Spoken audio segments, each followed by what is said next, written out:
Chapter 341. This younger brother is a peerless grade cauldron.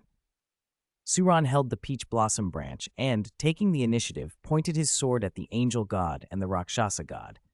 He looked truly righteous and composed. In truth, Suran wasn't entirely sure of himself. Both the angel god and the Rakshasa god were rank 1 divinities, each an old hand and extremely formidable.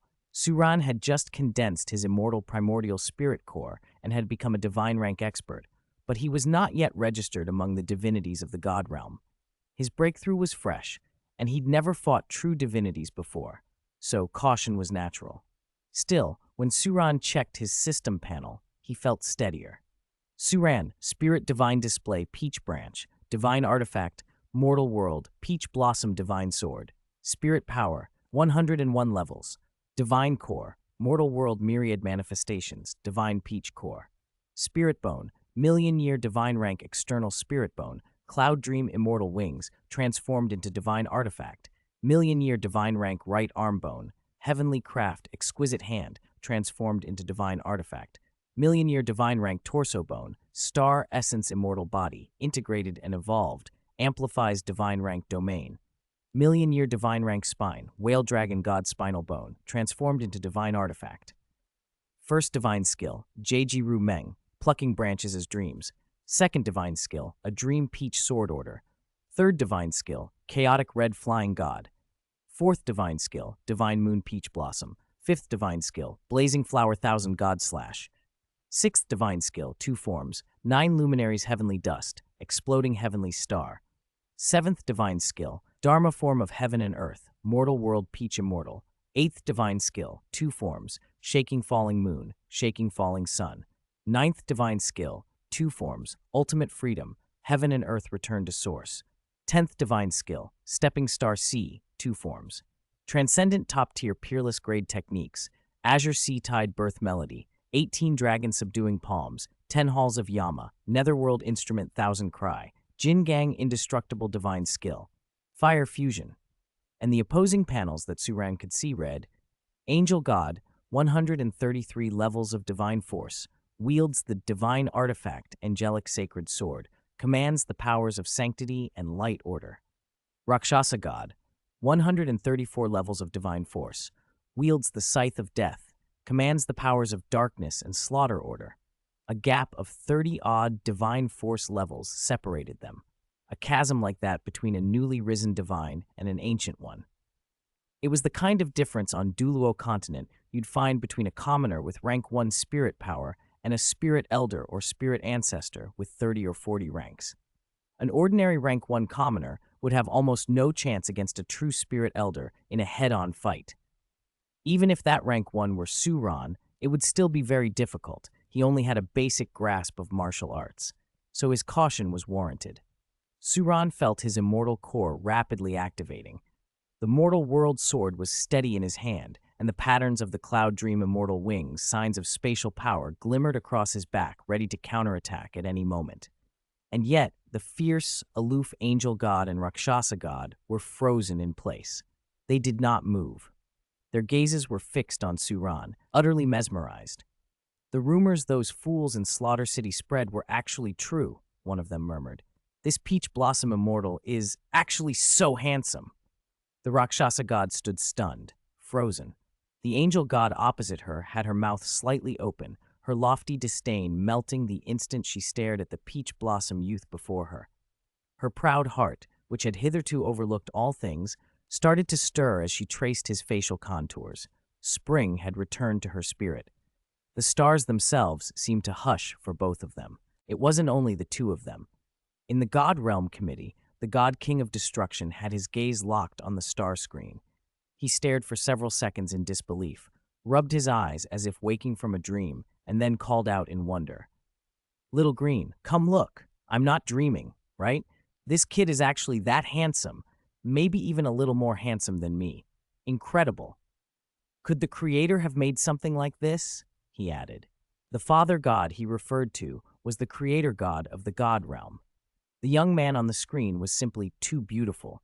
Even destruction had to drag someone else over. Hearing the call, the goddess of life, normally uninterested in committee bickering, paused what she was doing. For destruction to react so strongly was enough to pique her curiosity. "Is he really that handsome?" she asked aloud. "No matter what, you are one of the most primordial divinities in the god realm. Why are you so startled? We have many handsome divinities. Why be so surprised by one's looks?" Someone chided gently, but then even that speaker's gaze was caught by the star screen. The goddess of life took a step forward and stood beside the god king of destruction, both of them watching the peach blossom youth in silent astonishment. "This is too beautiful," she breathed. "It would be a shame if this young man didn't join the god realm." "I wonder what his strength is," the god king of destruction muttered, eyes glinting. "If his power is considerable, I'll recruit him to my faction." The Asura god standing nearby crossed his arms and sneered inwardly. "You wish," he thought. "If you could win him over so easily, someone like me would have already claimed him. Destruction, you should know the most important thing isn't whether you can recruit that peach blossom immortal, it's that the goddess of life is staring like she's fallen in love. I've never seen anyone gaze at a handsome man like that. After one look, who knows whether your wife will still be your wife?" The Asura god glanced disdainfully at Destruction. Destruction's power was terrifying. No one provoked him lightly, but he was impulsive. That made him easy to manipulate in factional matters. The goddess of life, more subtle and conservative, served as a counterweight. The two were primordial opposites, like yin and yang, and yet their current reaction had the committee buzzing. "This peach blossom god is unique," the goddess of life said softly, her eyes still filled with spiritual chi. "He deserves a great promotion." Back on the battlefield, the angel god and Rakshasa god finally returned to their senses. They exchanged a look and in an instant launched not at Suran but at each other, each intent on claiming him. "He's mine!" the angel god cried. "You're dreaming. Come with me. Don't trust Rakshasa. Dark-aligned divinities are the most treacherous." The Rakshasa god shot back. "Bah, your angels only know how to slander. Younger brother, come back to your elder sister. Elder sister keeps all kinds of stockings in her room. Just look at my long legs. You can do whatever you want to me." The Rakshasa god cooed, eyes fixed on Suran. This younger brother is truly unprecedented, she thought, flushed and greedy. He's a peerless grade cauldron. If I could extract even a single drop, that would be sheer bliss. The angel god's eyes narrowed with possessive hunger. "My legs are hardly short either. My white stockings are beautiful too," she purred. "If you come with me, you can enjoy them to your heart's content." As the two divinities bickered and vied for his attention, Suran stood bewildered but unhurt, the mortal world peach blossom sword still raised, and the wing patterns on his back, ready for whatever came next. 342. Missiles bombard Ning Rongrong, soaring through the starry sky to see teacher. "Wait, what cauldron? What stockings? You neither treat me like an outsider nor like a person. What was all this licking and tasting about? Taste what? Was this some training to make me a sycophant?" Suran's head buzzed. Even gods could have such crude, carnal desires. How pathetic, how lamentable. Meanwhile, Goddess Rakshasa and the angel goddess were locked in a dispute that quickly escalated into open conflict over Suran's fate. In the starry sky, Rakshasa wielded a giant scythe and clashed violently with the angel. Her sinister gaze fixed on Suran's peerless prize, and her power surged. If she wanted that peerless treasure, she would have to kill the angel, and she was prepared to risk everything to do it. The two first-ranked deities hurled themselves at each other with a better to die than yield resolve. The force they unleashed made the surrounding nebulae tremble and triggered abnormal weather on Douluo's star. From Douluo Continent, one could see leaden storm clouds roiling like boiling ink, hanging so low they seemed to press down on the whole land. Jagged fissures ripped through them, lightning snaked like giant pythons, branching like trees at times, condensing into rolling globes of electricity at others, lighting the sky like amber steeped in blood, bathing everything in a suffocating dark red. Spirit masters across the continent were baffled by the strange celestial spectacle. As the saying goes, when immortals fight, mortals suffer. Only a few spirit masters could faintly sense the fluctuations of energy above. Qian Renxue stood atop the offering hall of the spirit hall, hands clasped behind his back. Eyes narrowed as he stared into the cloud-choked sky. Behind a crack in the clouds, a holy light flickered, and his expression changed. Such tremendous turbulence. It's the aura of an angel god, he muttered. Could it be? Shwer, appear! Could the angel god finally be manifesting to bestow her divine legacy? Qian Renxue cried out. Inside the hall, a stunning woman in a golden white dress marked with the peach garden emblem leaped into the air. A ring of angelic light flared in her palm, echoing the holy light above the dark clouds. Qian Renshue's face brightened at the sight. She dropped to one knee and prayed toward the fissure. Respected angel god, I am your chosen. I am ready to take the 9 trials. Please, angel god, grant me your legacy. Only thunder answered from the heavens. There was no divine voice. Qian Renxue bit her lip. 10 wings unfurled from her back as she rose into the sky, tearing through the dark cloud layer. She had cultivated the 12-winged fallen angel technique, and after consuming the mind of God and devil immortal grade artifact and relying on her innate divine body, she had leaped forward without bottleneck in only a few years, rising beyond the titled Douluo realm and pressing onward. She had done it partly out of worry. Like her junior sisters, she knew Teacher had met with the Asura god and the sea god and had ascended without returning. If she became a god herself, she could find Teacher. Qian Renxue flew upward, followed by Qian Daoliu and those making offerings. Soon they reached tens of thousands of meters. The air was thin and the temperature brutal. Higher still, it was like standing on the clouds above thunder. The noise shattered their nerves and their bodies began to complain. Even Qian Renxue and Qian Daoliu felt awe and strain. Below, in a slightly lower layer of cloud, they could make out several familiar figures.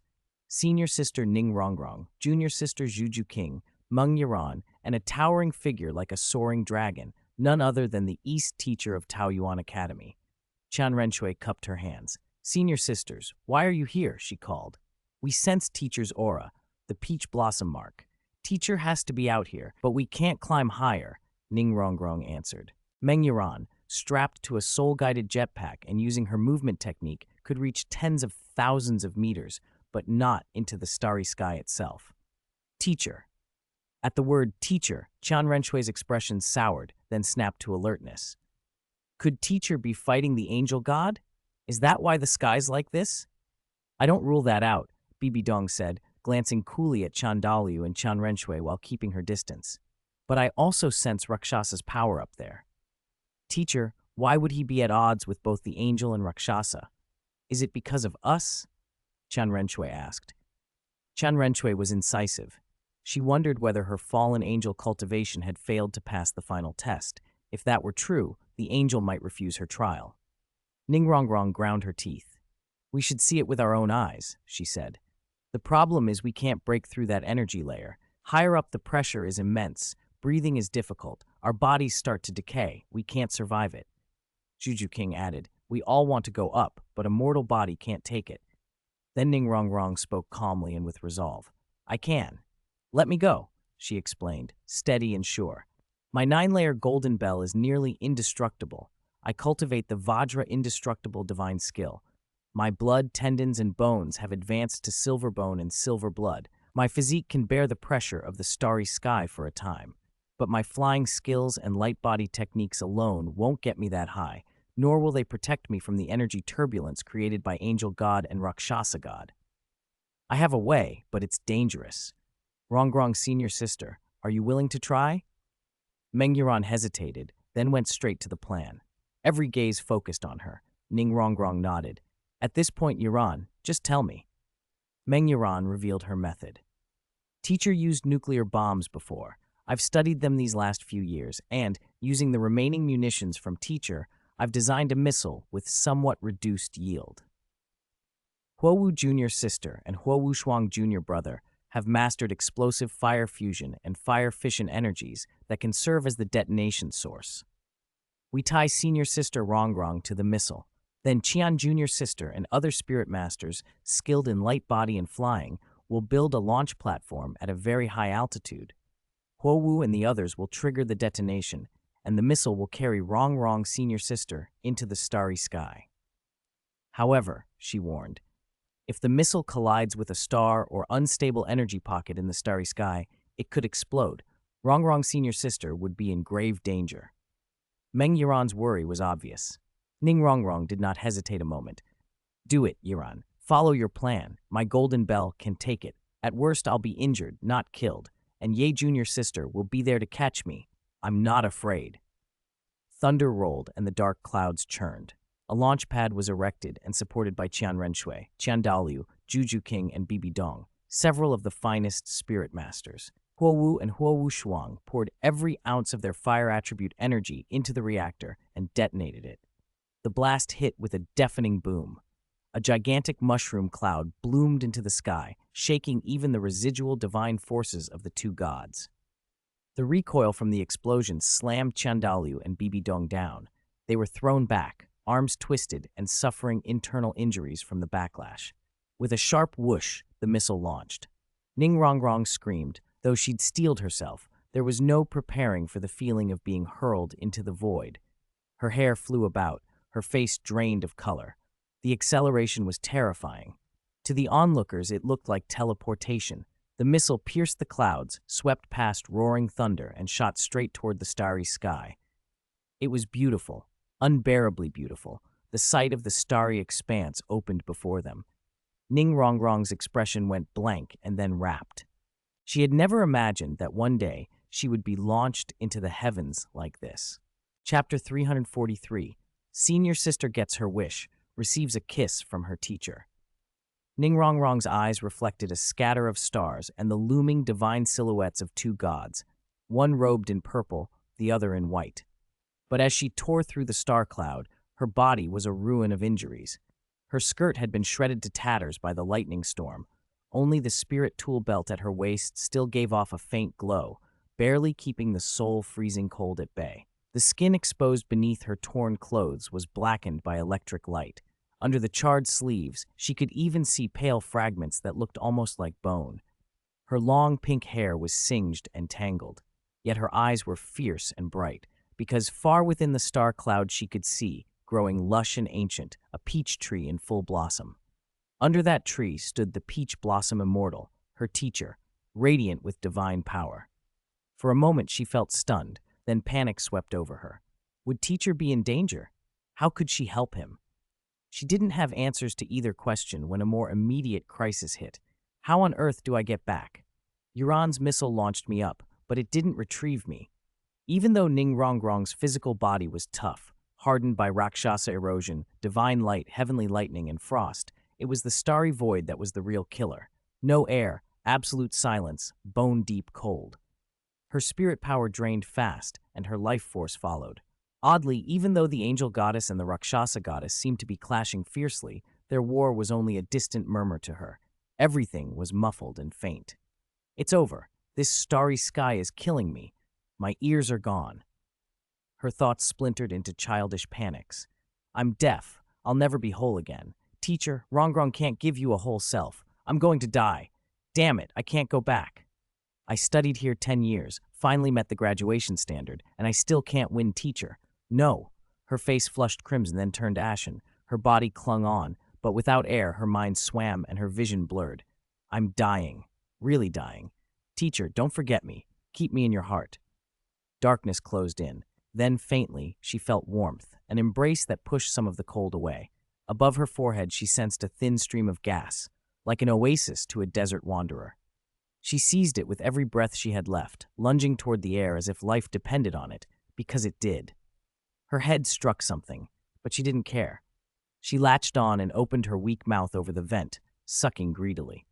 It was sweet, impossibly sweet. She swore she had never tasted anything so wonderful. Warm chi flowed into her, sending vitality roaring back. The dizziness faded, her breathing smoothed, color returned to her cheeks, and sight sharpened. She opened her eyes to a pair of deep, platinum, star-like eyes staring back. The gaze was impossibly familiar. For a second, she thought it an illusion. I'm just holding an air vent. How could this be a person's mouth? She had to be hallucinating. Still, the breath tasted real, and she greedily drew another mouthful. It felt so good she didn't want to let go. Bold mortal, how dare you? That's mine. I'm fighting for my life, and you, a mortal girl, come up to steal a bite. The angel goddess and the Rakshasa goddess both stopped mid-fight, turning their attention to the Douluo Nebula. There, in the starry void, the ragged, pink-haired girl was curled against the Peach Blossom Immortal's chest, her arms locked around his neck, and her lips clamped to his as she drank. The scene was absurdly intimate. Even the goddess of life, watching through the God Realm Committee's star screens, felt something stir in her, a physical curiosity.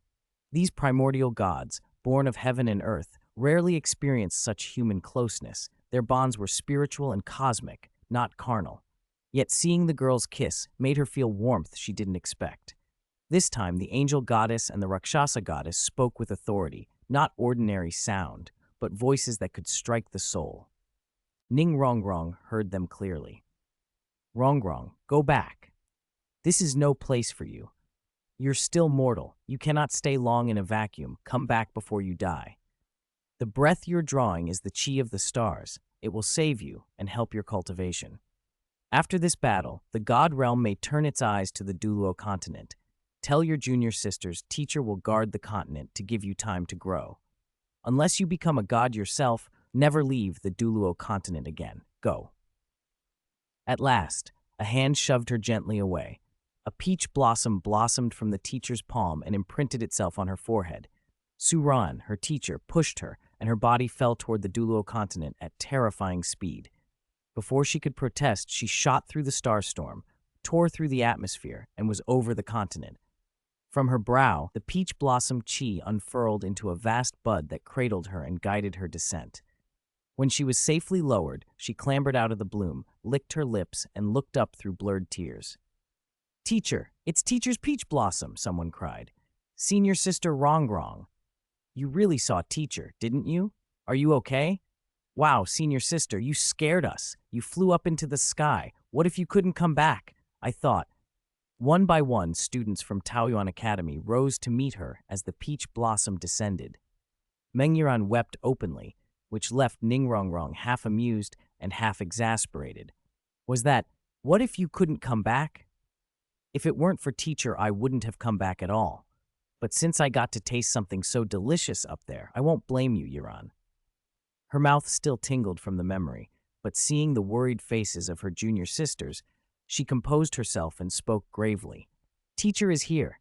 Teacher has always been here. He is protecting us." She looked at each of them. "So we must continue to work hard and cultivate, break through to the God realm as soon as possible. We can't let Teacher fight alone." I saw it with my own eyes. The angel goddess and the Rakshasa goddess are coveting Teacher. They want to take him for themselves, monopolize him. Qian Renxue and Bibi Dong's faces changed instantly. Chandalu blurted, "What? Oh no, my angel goddess, you're sacred and pure." Chapter 3 and 44. Strict Teacher goes online. Angel kneels whoosh, whoosh.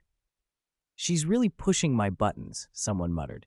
"Little brother, kissing other girls in front of your sister and even drawing your sword at her. What kind of behavior is that?" another taunted. "A proper sister prefers well-behaved children." "Angel goddess," the other offered. "Our attributes are opposite. Our ranks are similar, and our strengths match. If we keep fighting for days, no clear victor will emerge. It'll only benefit others.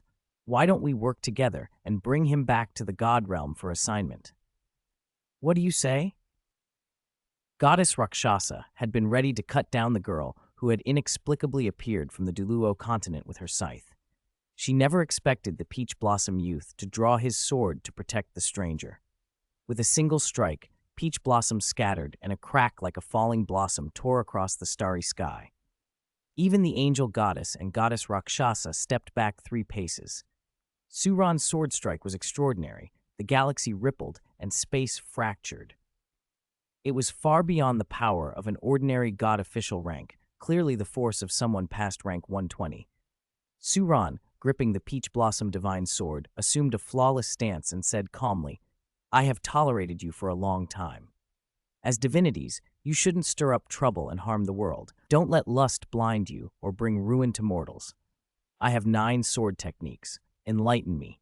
The sword in Suran's hand tipped. Its cold gleam hid the floating whale dragon patterns. He had once used a similar technique to pierce Tang Hao's arm, striking above his rank. Now he shattered the starry screen of the God realm itself. His cultivation breakthrough had ripped away old limits and achieved divine rank evolution. 9 divine swords, general formula. He had reached the realm where man and sword became one, where heaven and earth cleared.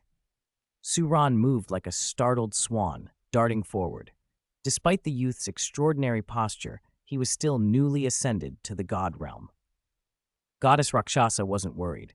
She swung the scythe of death upward with a seductive curl to her lips.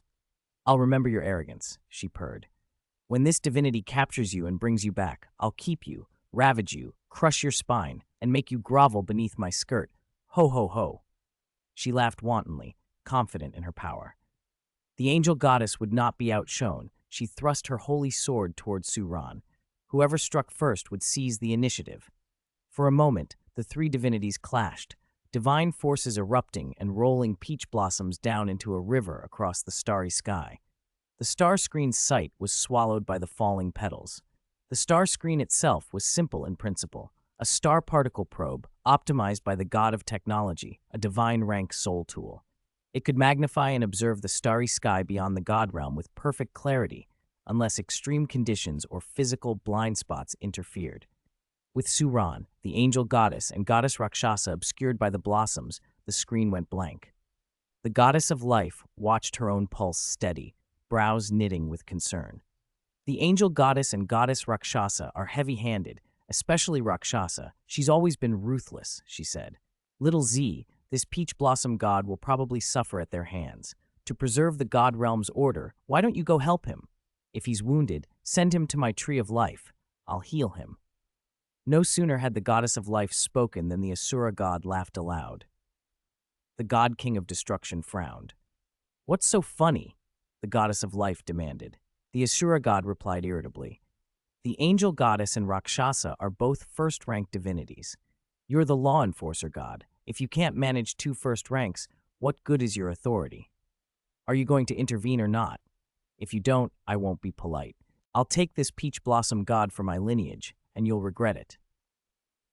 If he joins the committee's divinity roster, I want him in my line," the Asura god continued, voice earnest. He couldn't say outright that he and the sea god had personally invited Suran to inherit a god position and had been refused. If the god king of destruction knew that, he'd despise him. He had his own reasons for wanting the youth. The goddess of life fretted. "Then why wait? No matter how talented Suran is, he's no match for 2 first-rank divinities together. He'll be badly injured, perhaps killed. What purpose would that serve?" "Asura god knows more than you," the god king of destruction said. "This peach blossom god ascended from Douluo star. His name is Suran. He has deep roots, many treasures, and strange, unique skills. Letting him show his trump cards against the angel goddess and Rakshasa will prove his worth. Besides, this kid has refused to accept any god position in our realm. We can't force someone who won't join the roster. The god realm has lasted because mortals who rise here either take existing god positions or create a legacy for a new one. That way the realm continues to thrive with new blood. Those who break into the god realm are usually extraordinary in the mortal realm, vigorous, proud. If they're not tempered, they're hard to manage. If we want this kid to join willingly, the process has to play out over thousands of years." The Asura god's reasoning was careful, though he skirted the truth of his own invitation. The goddess of life persisted. "Suran is different. I believe he's reasonable. Why don't you go rescue him and bring him here? I'll persuade him to join us." "All right," said the god king of destruction. He and the Asura god exchanged glances. Neither was willing to yield. They leapt forth at the same moment. "Whoever rescues him claims him," one declared. "He's from Douluo star. He belongs to my lineage," the other shot back. "You wanted to suppress him yourself. Don't blame me now. Little Green values him too. I have faith in our judgment." "Heh, you brute. No wit, all brawn. Your wife ran off with someone else and you clapped the loudest." "Asura god, you're asking for trouble. How dare you slander Little Green?"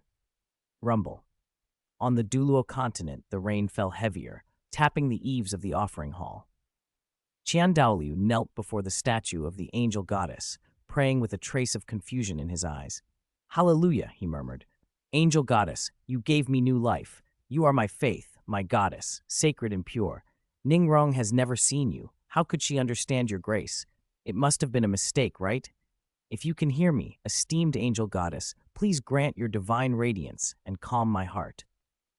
Qian Renxue kowtowed. When he finally looked up, the angel goddess statue showed no sign of response. He sighed, feeling a little lost. Then, suddenly, the seraphim holy seal on the statue flickered. Qian Renxue's eyes widened as the proud, upright figure began to move. The statue drew its legs together and sank into a half kneel on the stone, hands clasped as if in mourning or receiving admonition. Qian Renxue was stunned. What could this mean? Chapter 345, Spanking, the contrast between the Rakshasa goddess and the angel goddess. Rakshasa god, answer me. Don't play deaf. I know you can hear me. Teacher Su is the most important person in my life. You may test me, but you will not harm Teacher Su. If you do, I will destroy your legacy. After Bibi Dong heard from Ning Rongrong about Su Ran's situation, she rushed straight to the Rakshasa god's legacy grounds. Standing atop a mound of white bones, her spirit surged through her. Her spider lances bristled and aimed straight at the statue of the Rakshasa god. Thanks to the medicine Su Ran had left behind and the cultivation technique he had taught her, Bibi Dong's body had healed to an even greater peak. She had broken through the rank 99 bottleneck into the demigod realm and acquired a spirit bone of considerable value, no less precious than 100,000-year soft-boned rabbit's torso bone. With her strength at its height, she feared no evil spirit. To fight for even the tiniest chance to save her lord, she dared to threaten a divinity's legacy. If you can hear me, respond. Remember, he is mine. This was the first time Bibi Dong had ever reprimanded the Rakshasa god. Normally she showed great reverence here. This place had reversed her fate and given her wings. Now, however, she was firm and stubborn, letting the Rakshasa god know Teacher Su was not alone. Facing a divine-grade powerhouse, she had no illusions about what she could do, but she had to make a stand. No sooner had Bibi Dong's voice fallen than the stone Rakshasa statue, which had stood motionless for so long, began to move. Like the angel statue in the Spirit City's offering hall, it twisted, folded its legs, and knelt, head bowed as if begging forgiveness of the world or imploring its master's mercy. Bibi Dong stared, incredulous. "Ahem," she said, and her tone softened considerably. "All right, I see you've realized your mistake, but you don't have to be so servile. You are a divinity. Once you gave me a chance and showed me kindness. Even if you erred, don't kneel to me. Stand."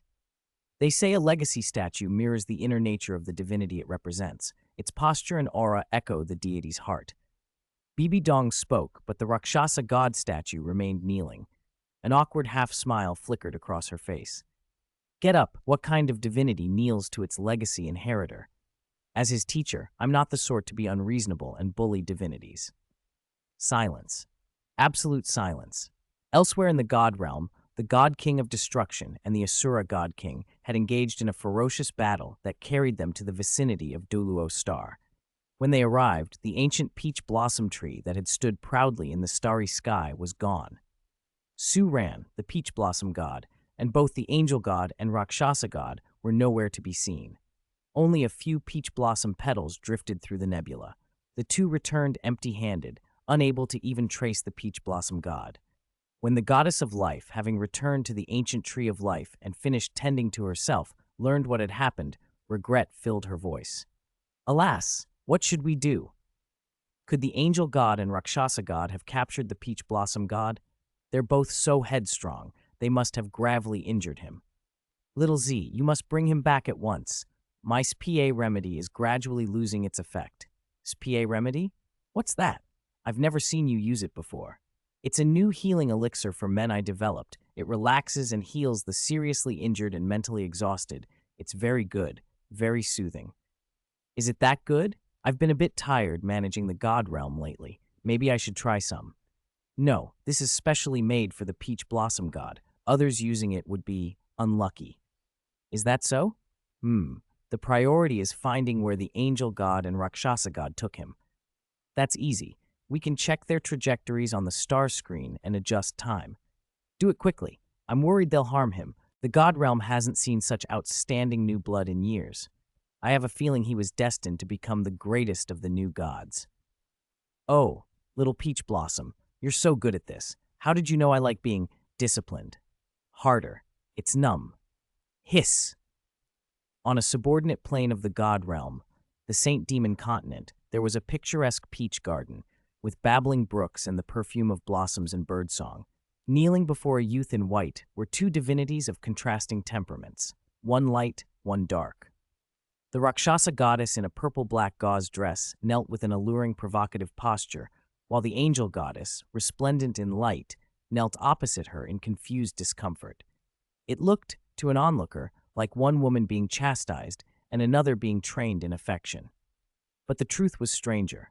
Not long before, the angel goddess, a first-rank god, and the tempting Rakshasa goddess had attacked the peach blossom god, Suran, confident of victory.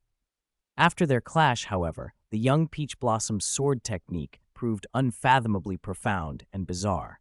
He not only exploited the weak points of their assaults with eerie precision, but each move was executed flawlessly to deflect both the angelic sacred sword and the scythe of death with subtle, devastating efficiency. The style was called the God-shattering sword style. No one would have believed that two first-rank principal gods would have their divine artifacts wrested away by someone newly risen to the god realm, and that those artifacts would no longer obey their masters.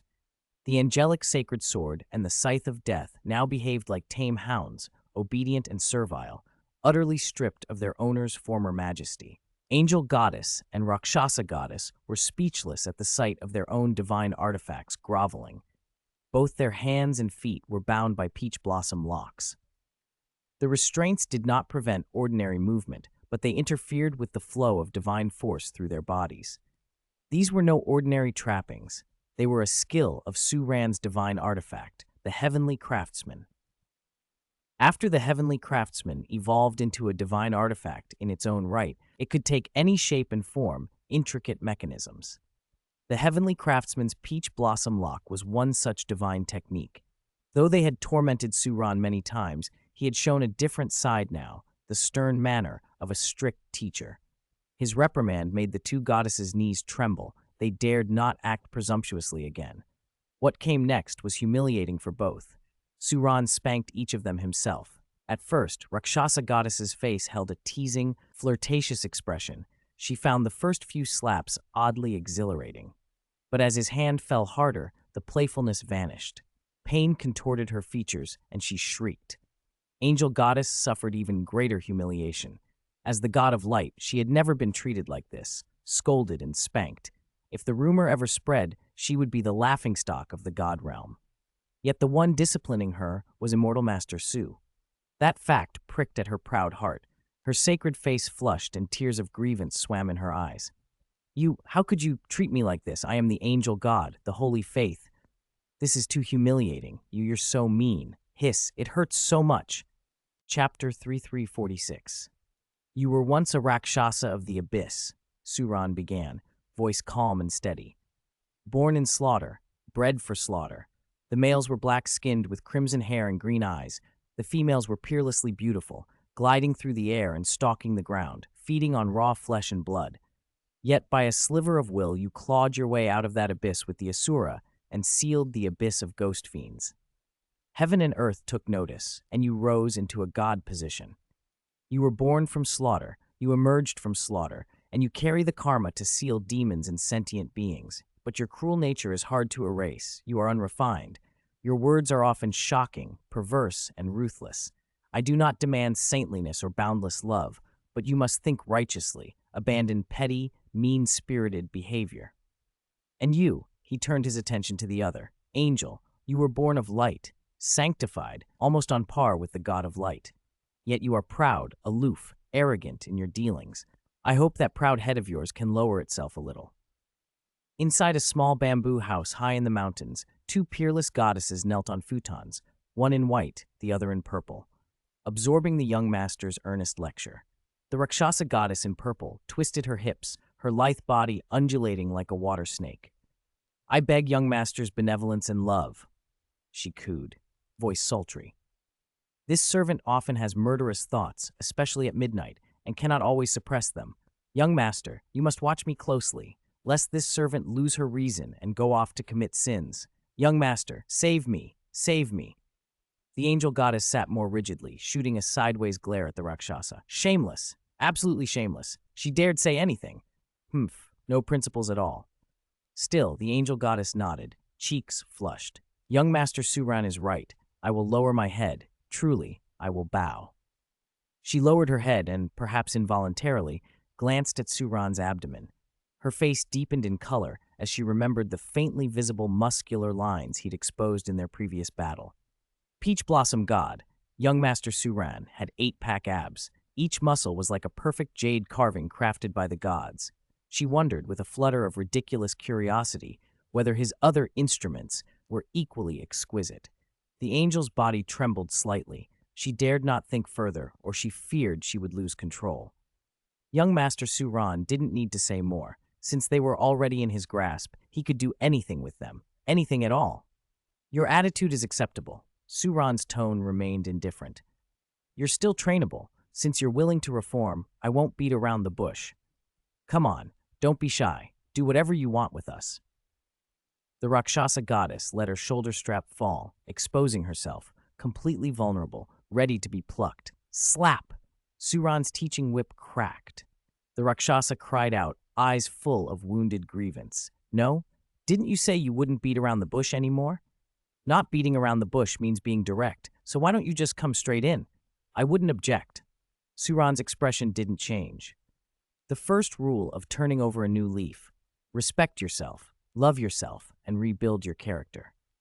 Remember this: no one enters this world without reason. Heaven gives us chances at new lives. We are sent to grow, to stand in the sun, to strive to be strong people, worthy of heaven and earth, worthy of the people we care about, and most of all, worthy of ourselves. If your parents knew you demeaned yourself and treated others like ants, what would they say? Oh, the angel and Rakshasa both fell quiet, stirred by the words. The angel's eyes shone with light. So I misjudged young Master Suran, she thought. I assumed he wanted to ravage us, but he's trying to teach us principles? How charming he is. She stared at Suran's profile, sunlight soft on his face, making him almost glow, handsome to an absurd degree. This servant only wants. The Rakshasa trailed off, sulky. The Rakshasa's tone turned wounded. Besides, this servant has no parents. Daddy, young Master Suran, will you be this servant's daddy? She asked, like someone who just discovered a whole new world. Slap! This time Suran's whip landed on her face, not her palm. A purplish-red mark bloomed across that exquisite, intoxicating visage. The Rakshasa's whole body collapsed, as if struck hard enough to throw her off balance. Even Suran felt a twinge of regret. Don't hit a person's face, especially a goddess's, but the sight of her pitiable, instantly submissive expression eased him. I'm sorry, young Master Suran, she sobbed, eyes downcast. This servant was wrong. I will never dare again. Please forgive this servant. I have lived in slaughter since childhood. I'm base. Young Master Suran's lesson is right. The angel's eyes widened. She had never seen such obedient contrition on the Rakshasa's face. The transformation stunned her. Suran exhaled softly. That's better. Even if your hearts haven't truly changed yet, admitting fault and yielding is a start. I am not your daddy, he added then, with a small, almost teasing softness, but I can be someone almost as important as a daddy. Grandpa, the Rakshasa blurted out, and then froze, as if she realized how ridiculous it sounded. Will Grandpa sound too old? But it's exciting. I like it. Uncle, perhaps? The angel goddess couldn't help but interject. Chapter 347, Who taught our two goddesses of the god realm to be ladylike students? Successfully subdued the Rakshasa goddess, obtaining a true god as a personal student for the first time. Reward, Divine Force +1 rank. Reward, Pseudo-Super Divine Artifact, Scythe of Life and Death, top-tier offensive weapon. Reward, Divine Rank Ultimate Skill, Heaven and Earth Demonic Triple Scythe Slash. Glory Domain, Divine Master descends to the mortal world. Source Points 5. Rakshasa Goddess, a first-tier main god of the god realm, presides over slaughter and devouring, exquisitely beautiful. Talent rank SSR. Successfully subdued the angel goddess, obtaining the second true god as a personal student. Reward, Divine Force +1 rank. Reward, Pseudo-Super Divine Artifact, Core of the Heavenly God, top-tier energy artifact. Reward, Divine Rank Ultimate Skill, Judgment Divine Sword Style. Source Points 5. In a range of mountains on this continent, peach trees suddenly bloomed in a riot of blossoms, stretching as far as the eye could see and filling the valley with perfume. Beneath Peach Blossom Mountain stood Peach Blossom Cottage. Within the cottage lived an immortal. The immortal reclined idly under a peach tree, and beneath that tree a beauty cultivated quietly. Su Ran's mind still echoed with the system's reward notifications. His divine force had leapt by 2 ranks at once.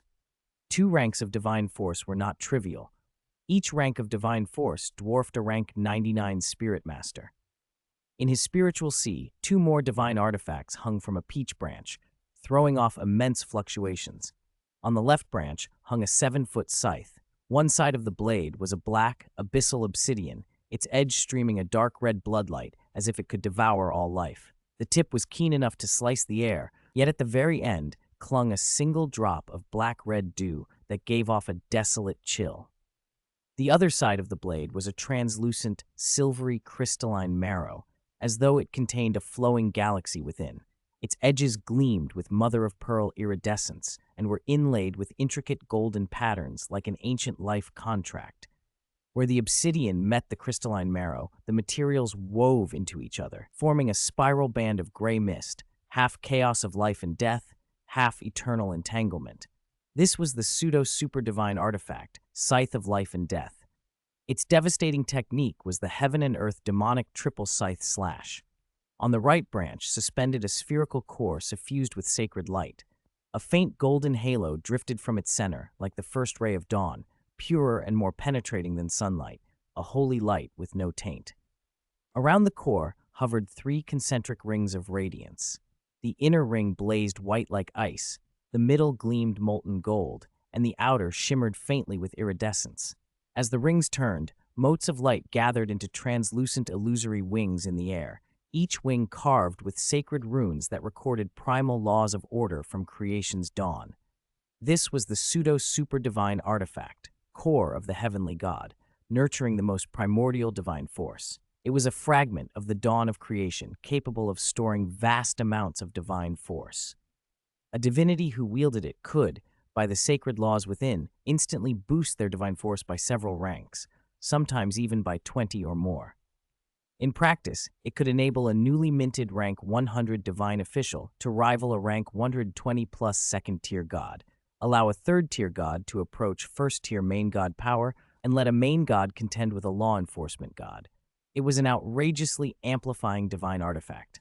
The core contained the 18-winged heavenly god sword slash, Judgment Divine Sword style. With 2 pseudo-super-divine artifacts in his pocket, Su Ran felt considerably more secure. He already owned many ultimate skills and divine artifacts. His mortal world divine sword, evolved from his spirit and newly arrived in the god realm, had been born from his own peach blossom immortal body, and thus had the potential to evolve further into a super-divine artifact. The source points in the reward could also improve the quality of his divine force and upgrade divine artifacts. 10 source points could elevate a mortal weapon into a divine artifact, and 100 source points could advance a divine artifact by an entire grade, turning it into a super-divine artifact. Source points were therefore extremely precious. After reviewing the system's feedback, Su Ran opened his eyes slowly. A breeze stirred the peach blossoms, and through the air came the clear, practiced recitation of the angel goddess and the Rakshasa goddess. Respect the elders within my family as elders. Extend that to the elders of other families. Treat the young within my family as the young. Extend that to the young of others. Those who put righteousness before profit will be honored. Those who put profit before righteousness will be disgraced. If one's conduct is upright, others will follow without command. If one's conduct is not upright, others will not obey even when ordered.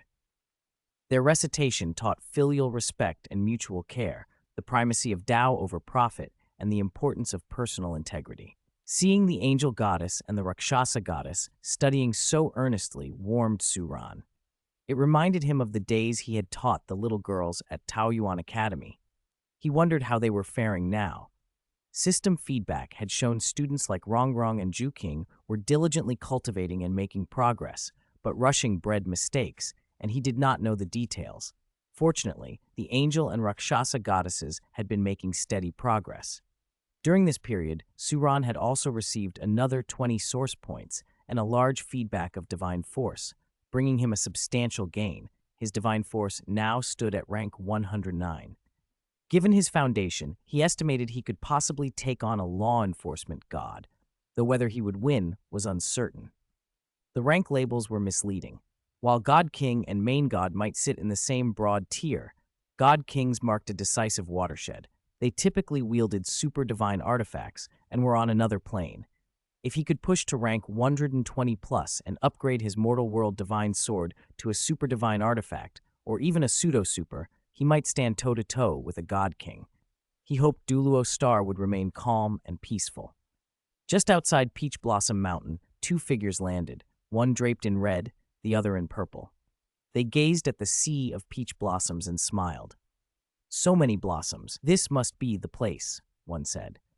Those angel and Rakshasa gods are shameless. When they left, they even drew several star trails to confuse us. Those are your Asura god ranks, scheming, the other grumbled. Stop the nonsense and hurry. If we're any later, who knows what trouble that kid might be in, the red-clad one urged. Right. Little Green's been nagging me to rescue him the past 2 days. If we don't find him soon, Little Green will be truly angry. The God King of Destruction and the Asura God King strode into the peach forest. Before they were close, they heard two pleasant female voices reciting cultured, unfamiliar phrases. The tone sounded refined, even if the words were not understood. Their gaze swept between the trees and finally fell on the angel goddess and Rakshasa goddess, who were kneeling on peach blossom cushions, reciting attentively. Nearby, the peach blossom youth sat cross-legged, cultivating in a peaceful, scholarly tableau. The two god kings exchanged stunned looks and widened their eyes. What on earth was happening? Who had captured whom? They had heard of the untamable tempers of the angel and Rakshasa goddesses. Few could rein them. Who had taught them to be students, to be so ladylike? This was utterly unheard of. Chapter 348, Goddess of Life's Regret. Special, 1 second heartbeat, healing spa service. Xiaozi, what's the situation? Is the peach blossom god, Suran, all right? Even though only a little time has passed in the god realm, if they took Suran down to the mortal realm, days could have passed here. Rakshasa god is usually impossible to deal with, and angel god is prideful. Who knows what kind of torment Suran might be enduring? I heard a divinity once crossed Rakshasa god and was trapped in a legacy of evil manifestations through a loophole in the law. He suffered for 3,000 years, came out missing a kidney, and much weaker. Now he avoids Rakshasa god at all costs. An angel god, someone tried to court her a few hundred years ago, not knowing her nature, and stole a glance at her. She blinded him with holy light and demoted him harshly. The god of healing managed to save his sight before it was completely lost, but he still has lasting damage. He's timid now, avoids eye contact with any divinity whose hair grows even a little longer. A once outgoing spirit has become deeply insecure. Xiaolu, I'm really worried about Suran. If you find him, bring him to the Tree of Life first so I can give him a checkup and heal any injuries, prevent long-term effects, okay? Light pierced the thin mist of the god realm. The first golden ray touched the crown of the ancient Tree of Life, and millions of great leaves with gilded veins unfurled, spreading like a green canopy studded with stars. The trunk required 100 divinities to encircle it. Between its cracked bark flowed luminous blue life sap. Every drop that fell turned into a pulsing mote of light at the roots, nurturing colorful moss that could heal divine souls. Around the base, the spring of life wound its way. The water did not reflect the tree's shadow, but instead carried the life trajectories of all plants in the god realm, from first spark to the radiance of perfection, flowing silently in its currents.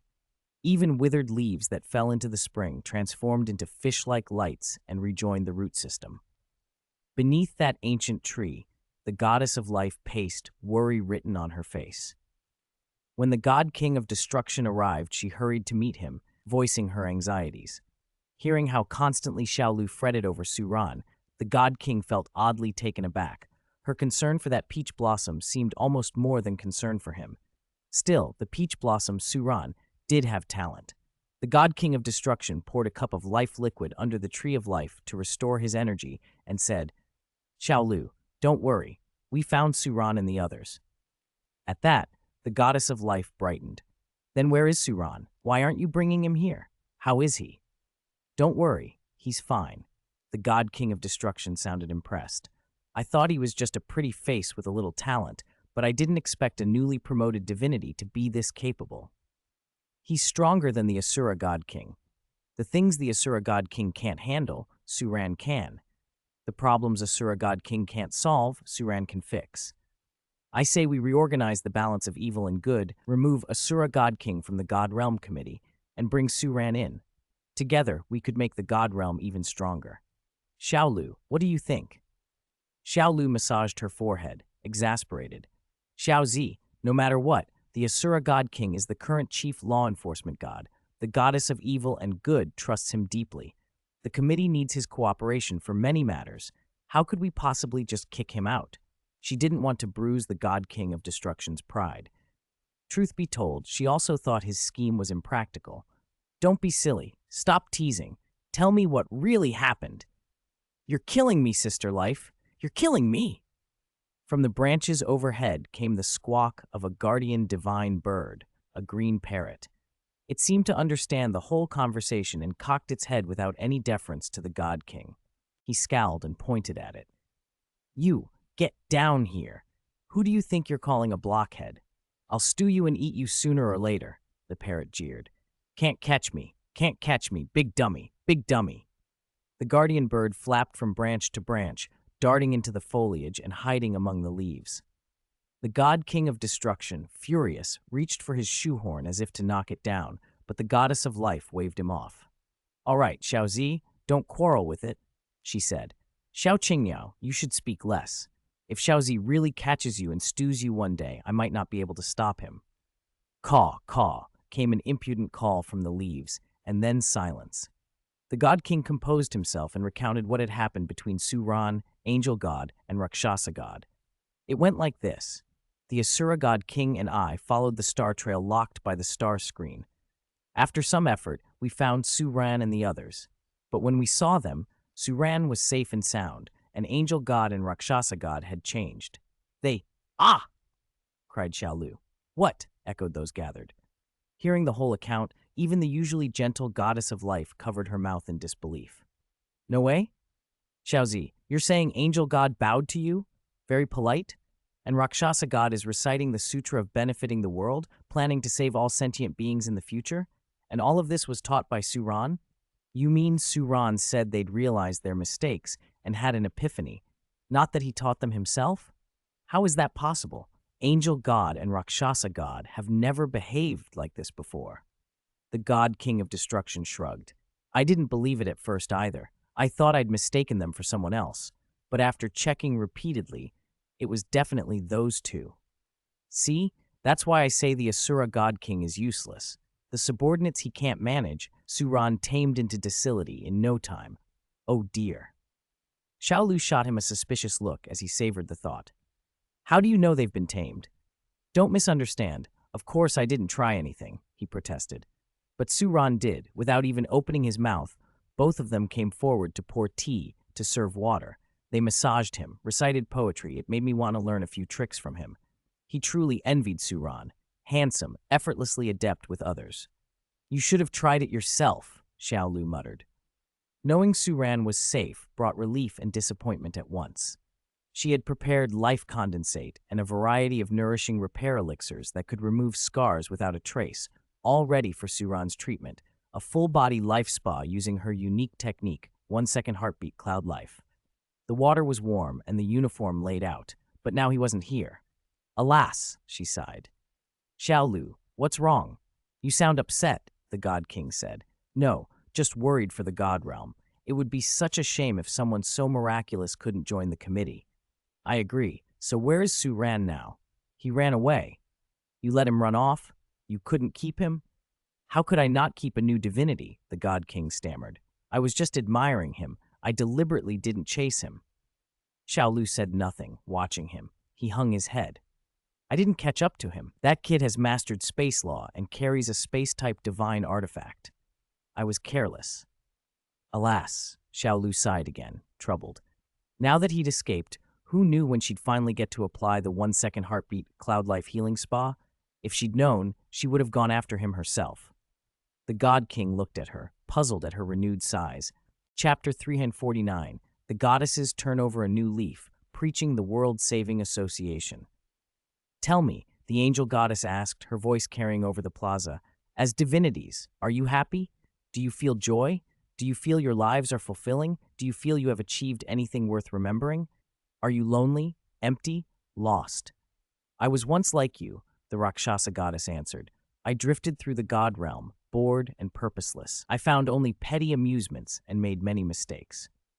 I, Rakshasa, solemnly apologize. From this day forward, I will turn over a new leaf and pursue the righteous path with all my heart. I, Angel, also bow to you all and sincerely invite you to join the World Saving Association. Our purpose is to maintain world peace, to safeguard equality, to encourage coexistence among all living things, to promote unity, friendship, mutual respect, and mutual aid, the angel goddess intoned. We welcome anyone who shares these ideals. And this is the spiritual core of our association, Rakshasa added, holding up a crystal branch-shaped artifact. I call it the World-Saving Father Branch. In the central plaza of the God Realm, the angel and Rakshasa goddesses had erected a floating pulpit. The crystal branch gleamed above them. Fresh from their tutelage under the peach blossom immortal master, they stood side by side, voices full of conviction, drawing divinities from across the God Realm. Some stood on the stone of the plaza, others drifted in the breeze, seated on branches or floating flowers. The God Realm wasn't densely populated, but it wasn't empty either. There were over 1,000 god positions in total and several hundred permanent core divinities. Each divinity presided over a divine domain. With the God Realm Committee's approval, a divinity could apply for a few slots to let relatives and friends live in their divine domain, but approval was strict. Only first-tier gods could secure a handful of slots. Second-tier gods rarely did, and third-tier gods essentially never. The reason was simple. The heaven and earth origin chi in the God Realm was so intense that ordinary mortals could not survive it. Only by bathing in the God Realm's energy and increasing their constitution could relatives be raised into demigods or quasi-divine bodies, a process that consumed massive amounts of faith origin chi. Granting slots to lower-tier divinities would be like handing out godhood for free. The committee would go bankrupt. As a result, many gods, especially third-tier divinities and minor officials, lived dull, empty lives with little status or pleasure. Whenever anything interesting happened, they flocked to it. So when word spread that the angel and Rakshasa goddesses were jointly holding a sermon, hundreds of divinities drifted in. Neither goddess matched the Asura god king or the god king of destruction in sheer power, but across the god realm they were icons, the angel a luminous ideal, the Rakshasa a beloved night goddess. There were only 32 first-tier gods in total, and only 18 of them were considered main gods. The angel and Rakshasa were among those elite 18, answering only to the law enforcement gods of the God Realm Committee. Add their beauty and charisma, and they stirred deep love and occasional jealousy among the other divinities. Their change in demeanor surprised everyone. The angel goddess, once proud and aloof, now preached unity and compassion. The crowd chuckled at the sight. "My lady angel, return to your old haughty self," someone shouted mockingly. "I loved your scornful looks." "Rakshasa goddess, whip me with your little whip," another called. "If joining the World Saving Association means the angel's light chains will whip me daily, sign me up." A few masochistically inclined divinities lamented theatrically at the loss of their favorite tsundere goddesses. The two goddesses smiled benevolently and opened their arms as if radiating the light of salvation. "All of you, come forward. The World Saving Association welcomes you," the angel goddess said. A few nervous voices answered. Me? Lord Rakshasa, are you calling me? I've admired you both for a long time. It will be my honor to serve." But before the crowd could get too indulgent, the angel and Rakshasa goddesses reached behind them and unsheathed a pair of intertwined whips, purple and white braided together. In a sudden, dramatic gesture, they lashed the whips across their own bodies. Purple-black welts bloomed along their skin. Their faces tightened with pain, but they did not cry out. "This is the World Saving Association's disciplinary implement," Rakshasa announced, "the regretful whip of unbearable pain.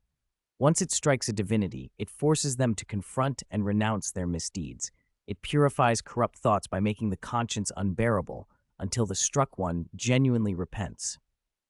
Then, as if demonstrating its power, they flicked the whips outward. A few hopeful divinities found themselves lashed. Under the whip's influence, those who had been smiling a moment before crumpled to their knees, suddenly overwhelmed by shame and self-loathing. "Wah!" one wailed. "I peeked at the war god's wife when she bathed. It was wrong, so wrong." "Wah!" another sobbed. "When I was young, I stole my grandfather's money. He was beaten and crippled because of it. I regret it so much." "Wah!" a third cried.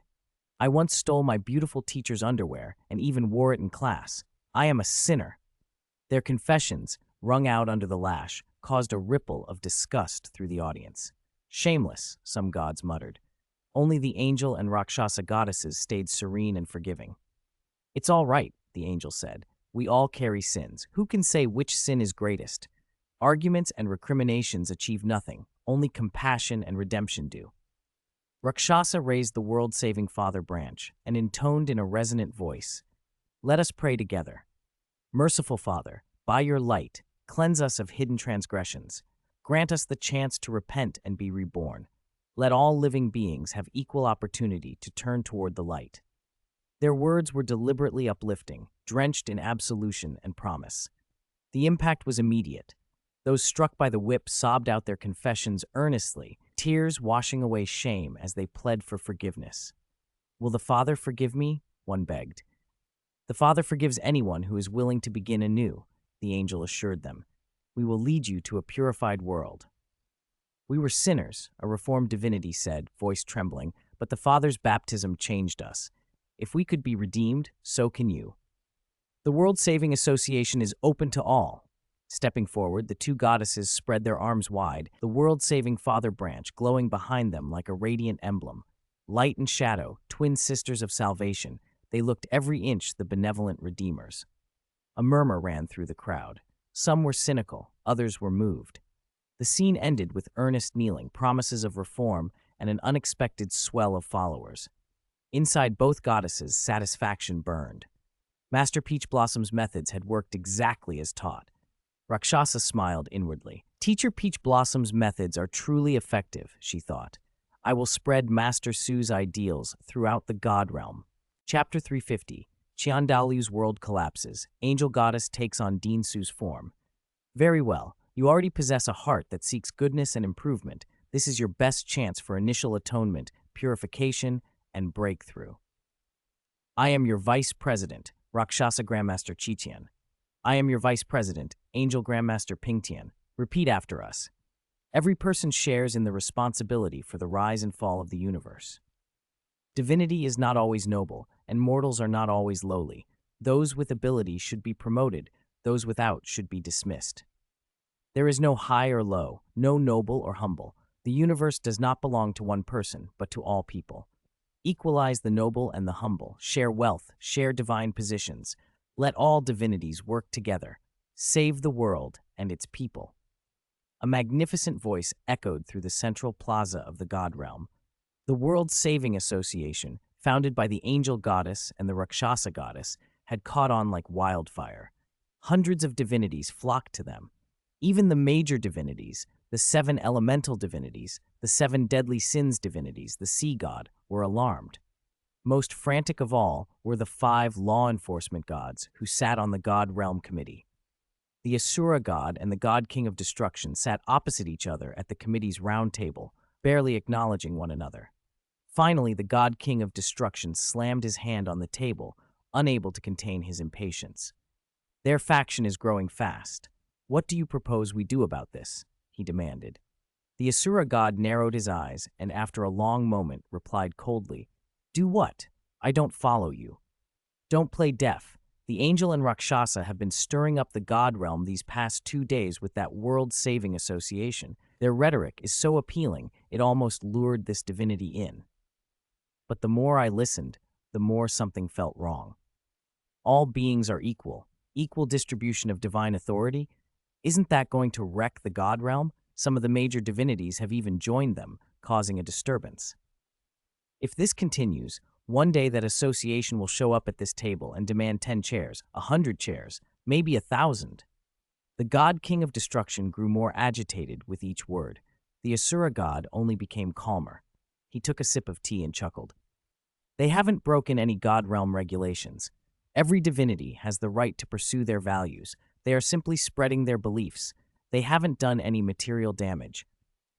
Even if you think they might destroy the god realm someday, it's still speculation. There's no proof. I. The god king of destruction was left sputtering, grasping for a reply.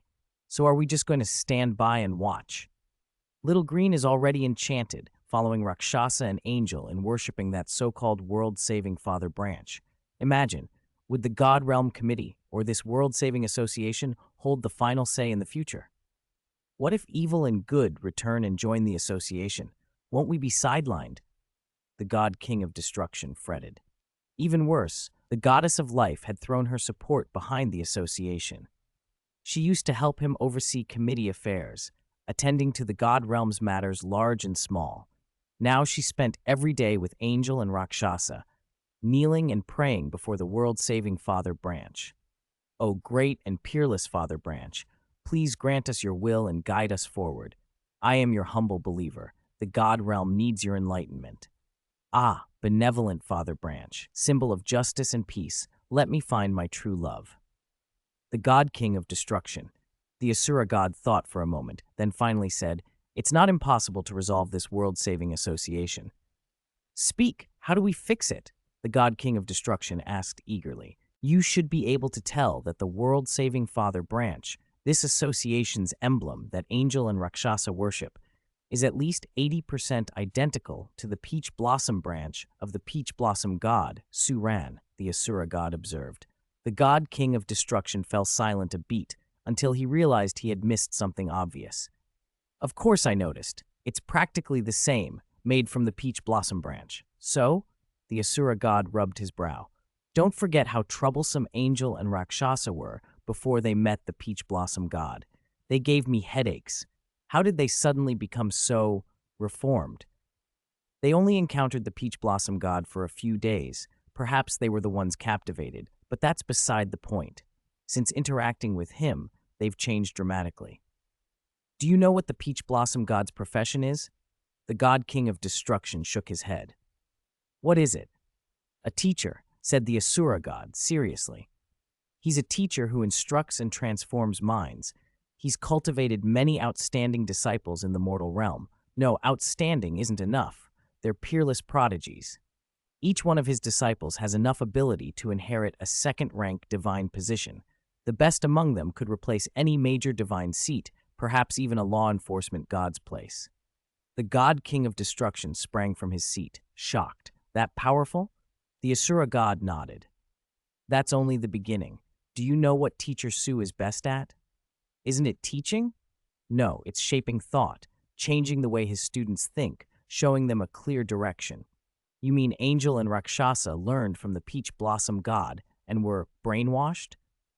Otherwise, why were they reciting poetry when we found them on the Saint Demon Continent? Do you think those two are the type who enjoy studying?" "So they actually became disciples of the peach blossom god," the God King of Destruction exclaimed. "Exactly. If the peach blossom god steps forward, this whole world-saving association could collapse immediately. But Angel and Rakshasa told me they hate the peach blossom god and have a grudge against him. How could they be his disciples?" the God King of Destruction protested. The Asura god pinched the bridge of his nose and gave him a withering look. "Never mind, go back and play with your mud." The God King of Destruction. Meanwhile, on Douluo Continent at Spirit Hall, ever since he learned that the angel god had taken a fancy to Dean Su in the starry sky, Qian Renxue had been devoutly praying and kneeling before the angel goddess statue in the angel temple. After 81 rounds of performing his fantasy of husband and wife reverence, the statue finally moved. Under Qian Renxue's stunned gaze, the angel goddess statue slowly rose, tall, magnificent, sacred, serene. "This is the angel god, my goddess," Qian elation was complete until he noticed a peach blossom branch appearing in the angel goddess's hand. The statue then issued a divine proclamation. From this day forward, I, successor of the angel god, shall take the world-saving Father branch as my faith, save all sentient beings, bring peace to the world. Long live my father. Qian face contorted. Hey, world-saving Father branch? Isn't that Teacher Su's peach blossom branch? No way.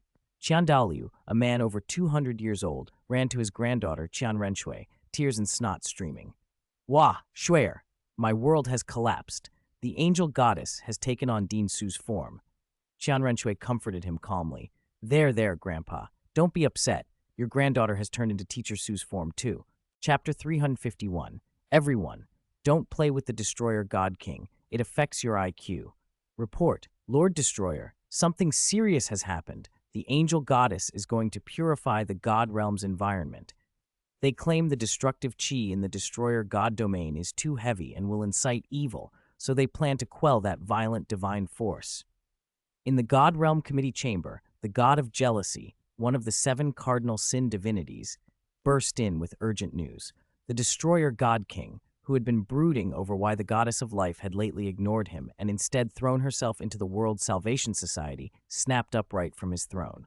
What? He barked. How dare they? Report. Lord Asura, even worse news. The Rakshasa goddess says our 18 main divinities forming separate factions is causing internal division, and she wants to merge the 7 elemental divinities with the 7 cardinal sin divinities.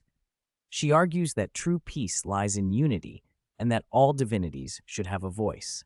She's already giving a speech in the 7 elemental holy domain, and the divinities of sloth, water, gluttony, greed, light, space, and lust are all moved. We can't stop them. The wind god, wrapped in green, arrived on a breeze and relayed the message to the Asura god king. The Asura, who had been quietly enjoying the sight of the destroyer pacing in agitation, suddenly stopped smiling. This is ridiculous, he muttered. It was precisely because the 7 elemental and the 7 cardinal sin divinities were at odds that each group was led by its own god king. If you merge them, won't they quarrel every day? The Asura's temper flared. How could Rakshasa and Angel have become so troublesome after one trip out? And how had they become so persuasive? It was like watching 6-year-old troublemakers transform into refined, silver-tongued scholars overnight. Their words now cut straight to the heart, stirring excitement and trust. Before, they were merely hard to control. Now, they didn't need someone to control them. They were controlling others. Destroyer God King, Asura God King, what should we do? The god of jealousy asked. How about we break in, arrest Angel and Rakshasa, and throw them into the divine prison for treason? That'll finish the World Salvation Society. Are you an idiot? The Destroyer God King snapped, smacking the god of jealousy on the head. Angel and Rakshasa formed the World Salvation Society under the banner of peace and development for the God realm, to bring blessings to all realms. Who would believe they're traitors? Who would dare implement reforms for the God realm afterward if we executed such a public power play? He muttered more to himself. If Angel and Rakshasa could be labeled traitors for acting to help the God realm, wouldn't he, anyone who did something for the realm, be called a traitor too? Ridiculous. He was devoted to the God realm's development. Besides, the World Salvation Society is at its peak and supported by the people. Forcibly seizing them will only breed resentment among the divinities and shake the foundation of the God realm. And the goddess of life is presiding over the society. With her healing powers, do you really think you can subdue them? Do you dare lay a hand on the goddess of life?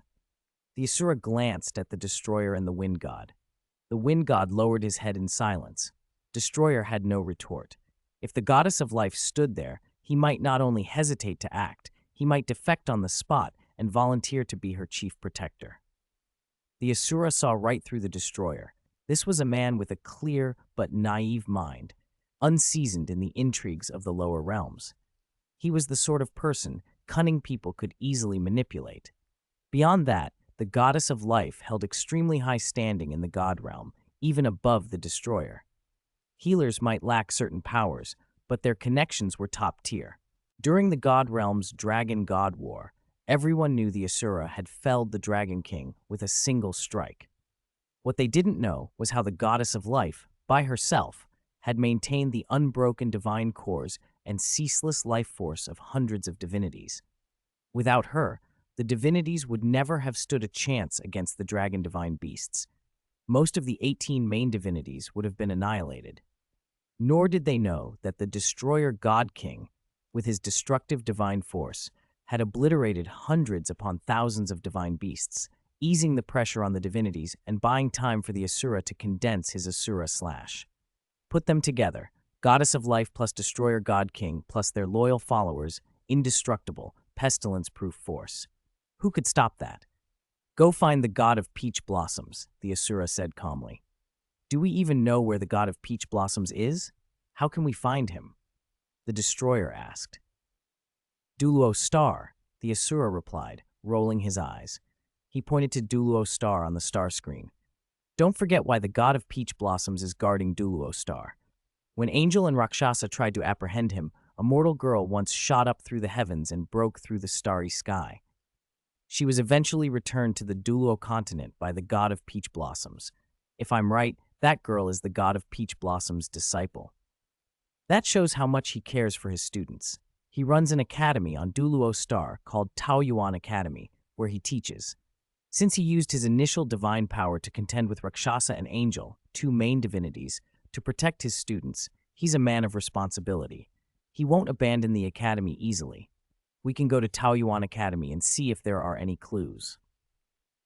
The Asura's mind worked far more effectively than the Destroyer's. Still, the Destroyer hadn't caught on. The problem is, he said, God realm regulations forbid divinities from descending to the lower realms without permission.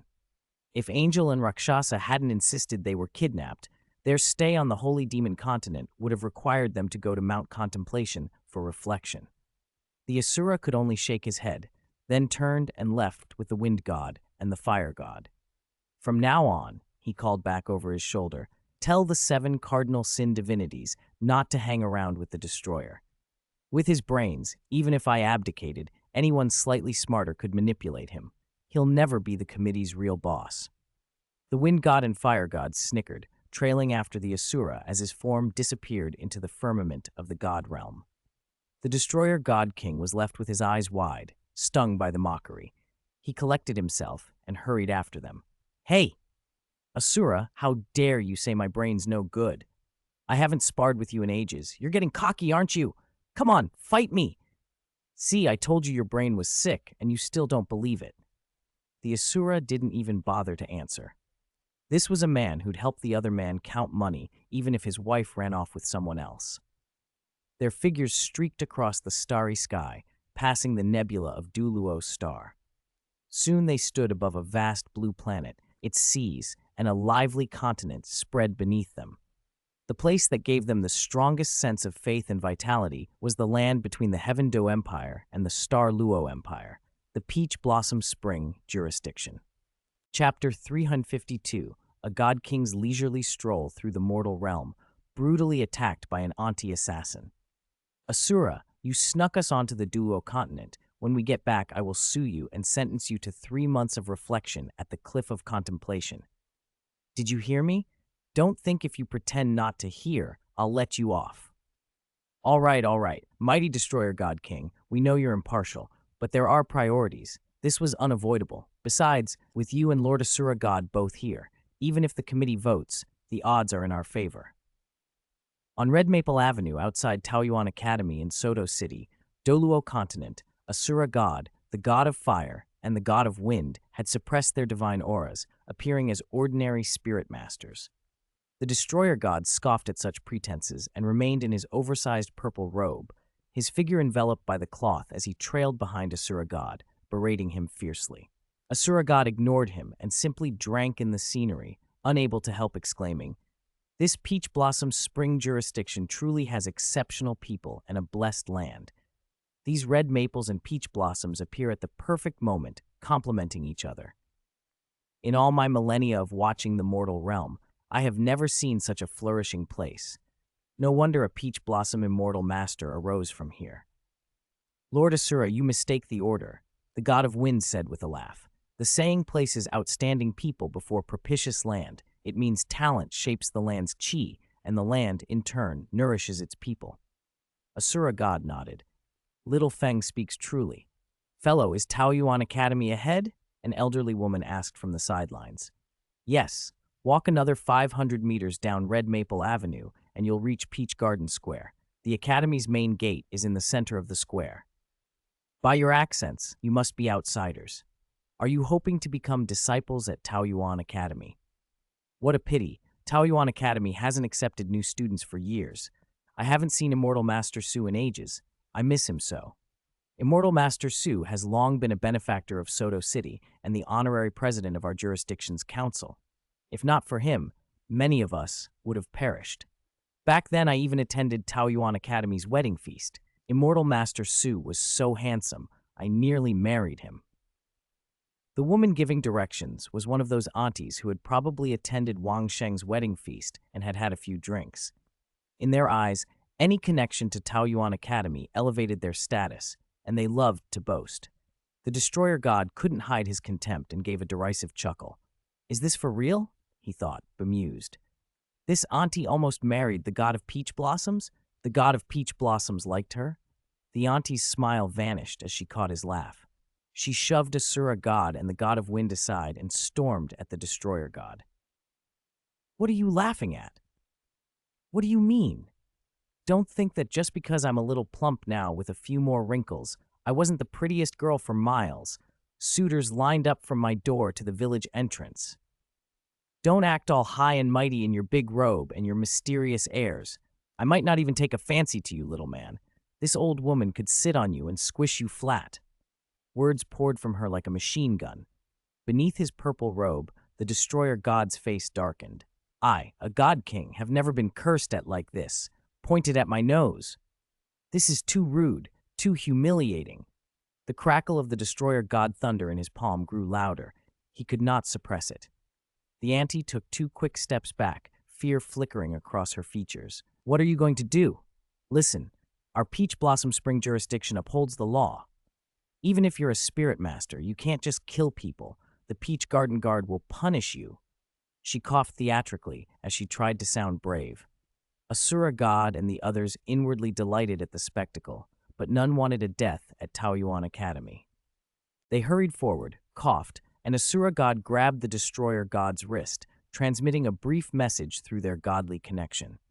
She's only a common mortal, lifespan of 70 or 80 years, shallow and ignorant. Don't stoop to her level. Only then did the destroyer god withdraw his hand with a cold, "Get lost." The auntie cherished her life and ran without looking back. Once she reached a safe distance, she exhaled and muttered, "How unlucky. I kindly gave directions and almost got killed." Those people were weird. Their clothes were strange, their accents odd. Maybe they're remnants of the Star Luo Empire. I'm going to report them to the Peach Garden security team and have them arrested. Meanwhile, the god of wind and the others strolled leisurely to the main gate of Taoyuan Academy. This whole excursion had been worth it. To see the destroyer god being hurled insults by a mortal auntie, what a story.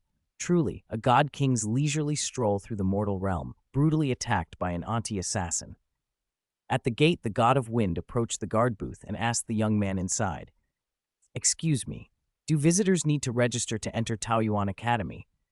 The duty guard was Feng Xiaoqian, Taoyuan Academy's last-generation disciple. On looking at him, the god of wind felt a peculiar familiarity, yet couldn't place it. Feng Xiaoqian calmed the power of the storm within him, opened his eyes slowly, and regarded the 3 travelers with an even gaze. "I'm sorry," he said. "The Academy is currently on high alert. Unless there are exceptional circumstances, we do not accept visitors." The god of fire stepped forward, arms crossed. "Hey, kid, do you know who's standing in front of you?" The god of wind smiled gently. "Little fire, don't scare him. Then tell me, child, what counts as an exceptional circumstance?" Feng Xiaotian stepped from the booth and took a careful look at god of wind and god of fire. Their auras were odd, like spirit masters of 50 or 60 ranks, or like a calm sea hiding a vast storm. He said, "The Academy has a rule. Those recognized who wear a peach blossom badge may enter and leave freely." The teacher also set another rule. Outside spirit masters of comparable age may challenge us. If they win, they receive a peach blossom badge. Although teacher hasn't officially taken disciples, that rule stands. You look not much older than I am, maybe in your 30s. If you want to enter, you'll have to do so through a spirit master challenge. One more thing. The Academy no longer accepts students below the Spirit Douluo realm. Please be careful. Don't travel 1,000 miles only to be beaten for no reason. Feng's warning was polite but firm. The god of wind and the god of fire smiled. Asura god found it amusing. The god of wind inclined his head and said lightly, "Then, Your Excellency, please accompany me for a few moves."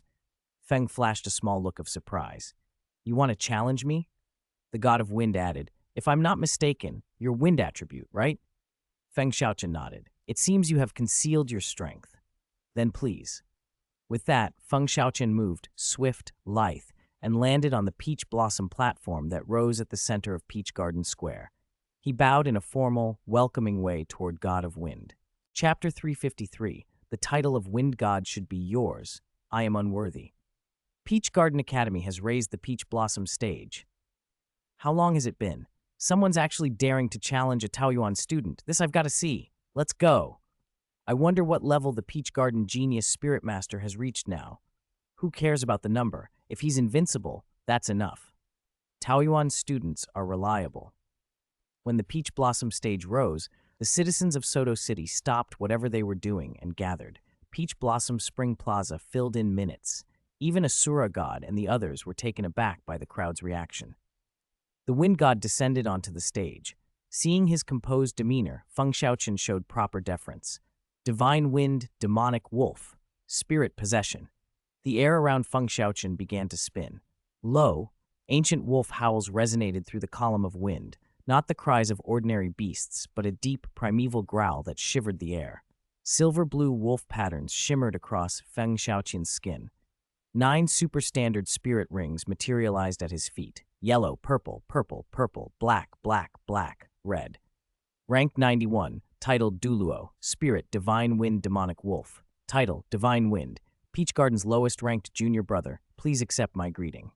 Feng Xiaoqian announced his spirit and identity in the formal way all spirit masters did. Years of cultivation had pushed Feng Xiaoqian over 30 ranks from where he'd started. He had become the Academy's first titled Douluo of Divine Wind.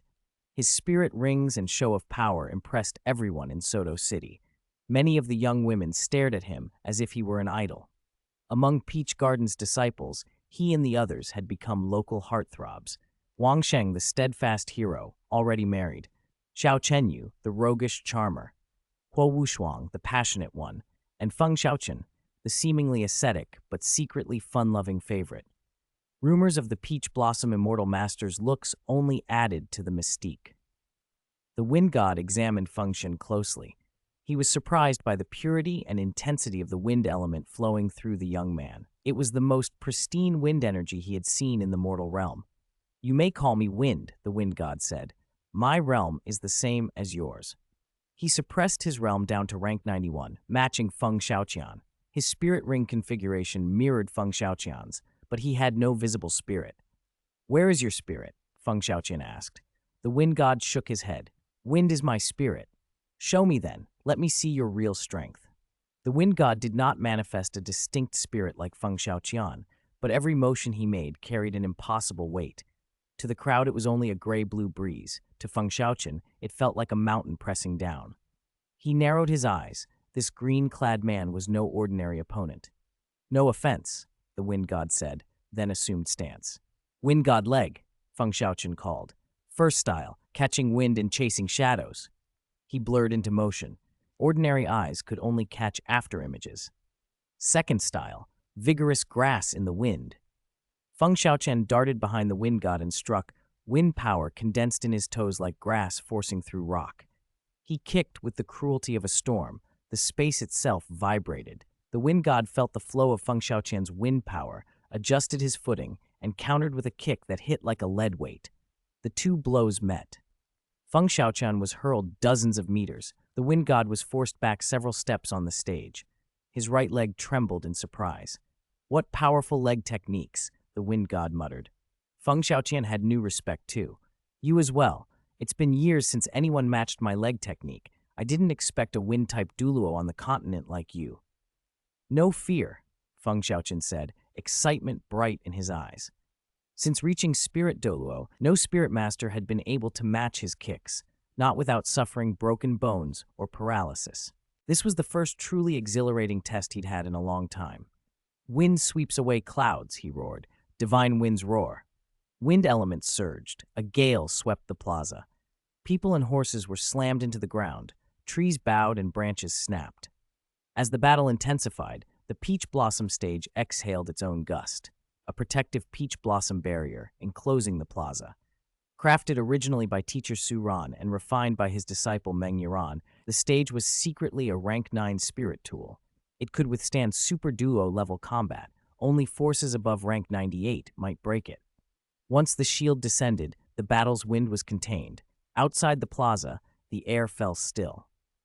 Even Asura God and the God of Destruction were impressed, especially Asura God, who had underestimated Peach Garden Academy and the God of Peach Blossoms. He had doubted whether the God of Peach Blossoms truly subdued the angel and Rakshasa goddesses when he'd encountered them on the Saint Demon Continent.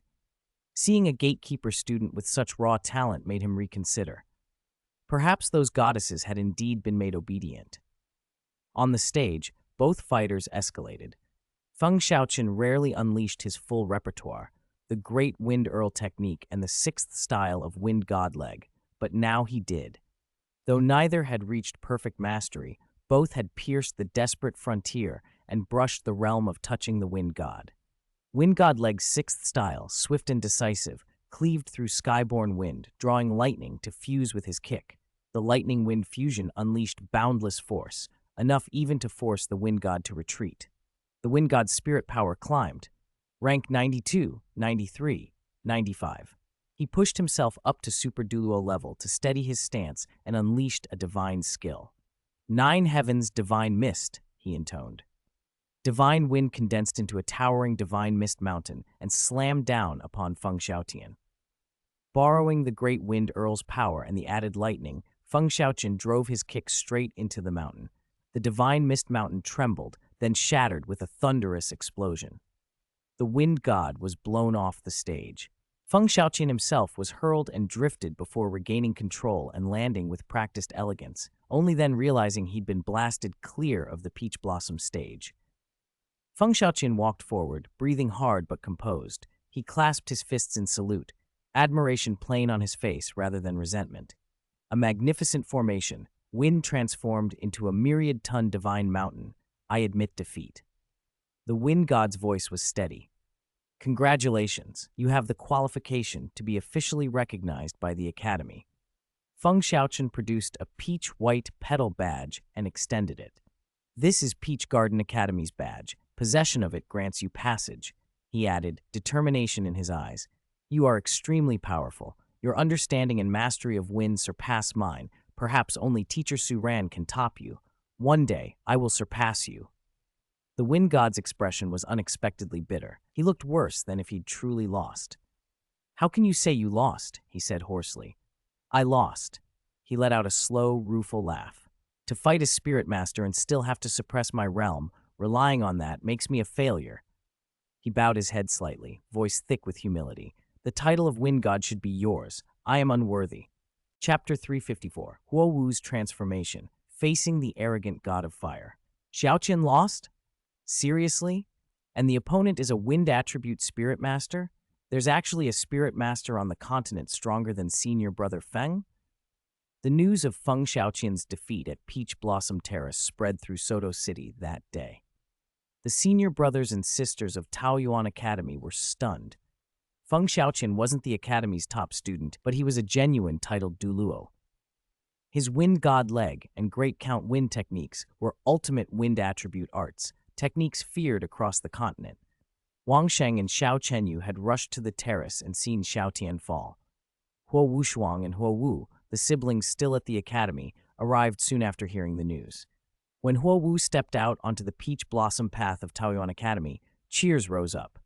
Years had passed. The once closed-door disciple had become a grandmaster. She was no longer the mischievous girl she had been. Dressed in a red skirt embroidered with peach blossoms, hair coiled high with a playful red strand swinging free, she carried herself with mature charm while still retaining the spark of youth. Huowu scanned the assembled gods, the god of wind, the Asura god, and others, finally fixing her gaze on the god of fire. At that moment, the god of fire and his companions were still taunting the god of wind. God of wind, you've weakened. How could you struggle so much against a mortal? And he's even a spirit master who cultivates wind. Seems you've been slacking these years. The title of the continent's strongest wind god may soon slip away. The god of wind waved his sleeve irritably. If you can do it, go ahead. If not, don't nag. He had assumed that, as a main god in charge of wind, even the most outstanding wind element students of Taoyuan Academy would be no match for him in a guidance battle. Instead, the duel had turned into an evenly matched fight. To the people of Soto City, he still appeared top tier, the only god in recent years to lose a challenge. But he felt humiliated. A main god had nearly lost to a mortal from the lower realm. It only proved how extraordinary the Peach Blossom god's teachings were. He looked at Feng Xiaotian with new respect. Truly worthy of the god of Peach Blossom's disciple, if he cultivates a divine core, his leg techniques might even break my 10,000-ton wind. God of fire, don't be so smug. You wouldn't fare any better. Perhaps only peak powers like the Destroyer God King or Lord Asura God King could beat them without relying on realm advantage. The God of Fire sneered. You really think you can?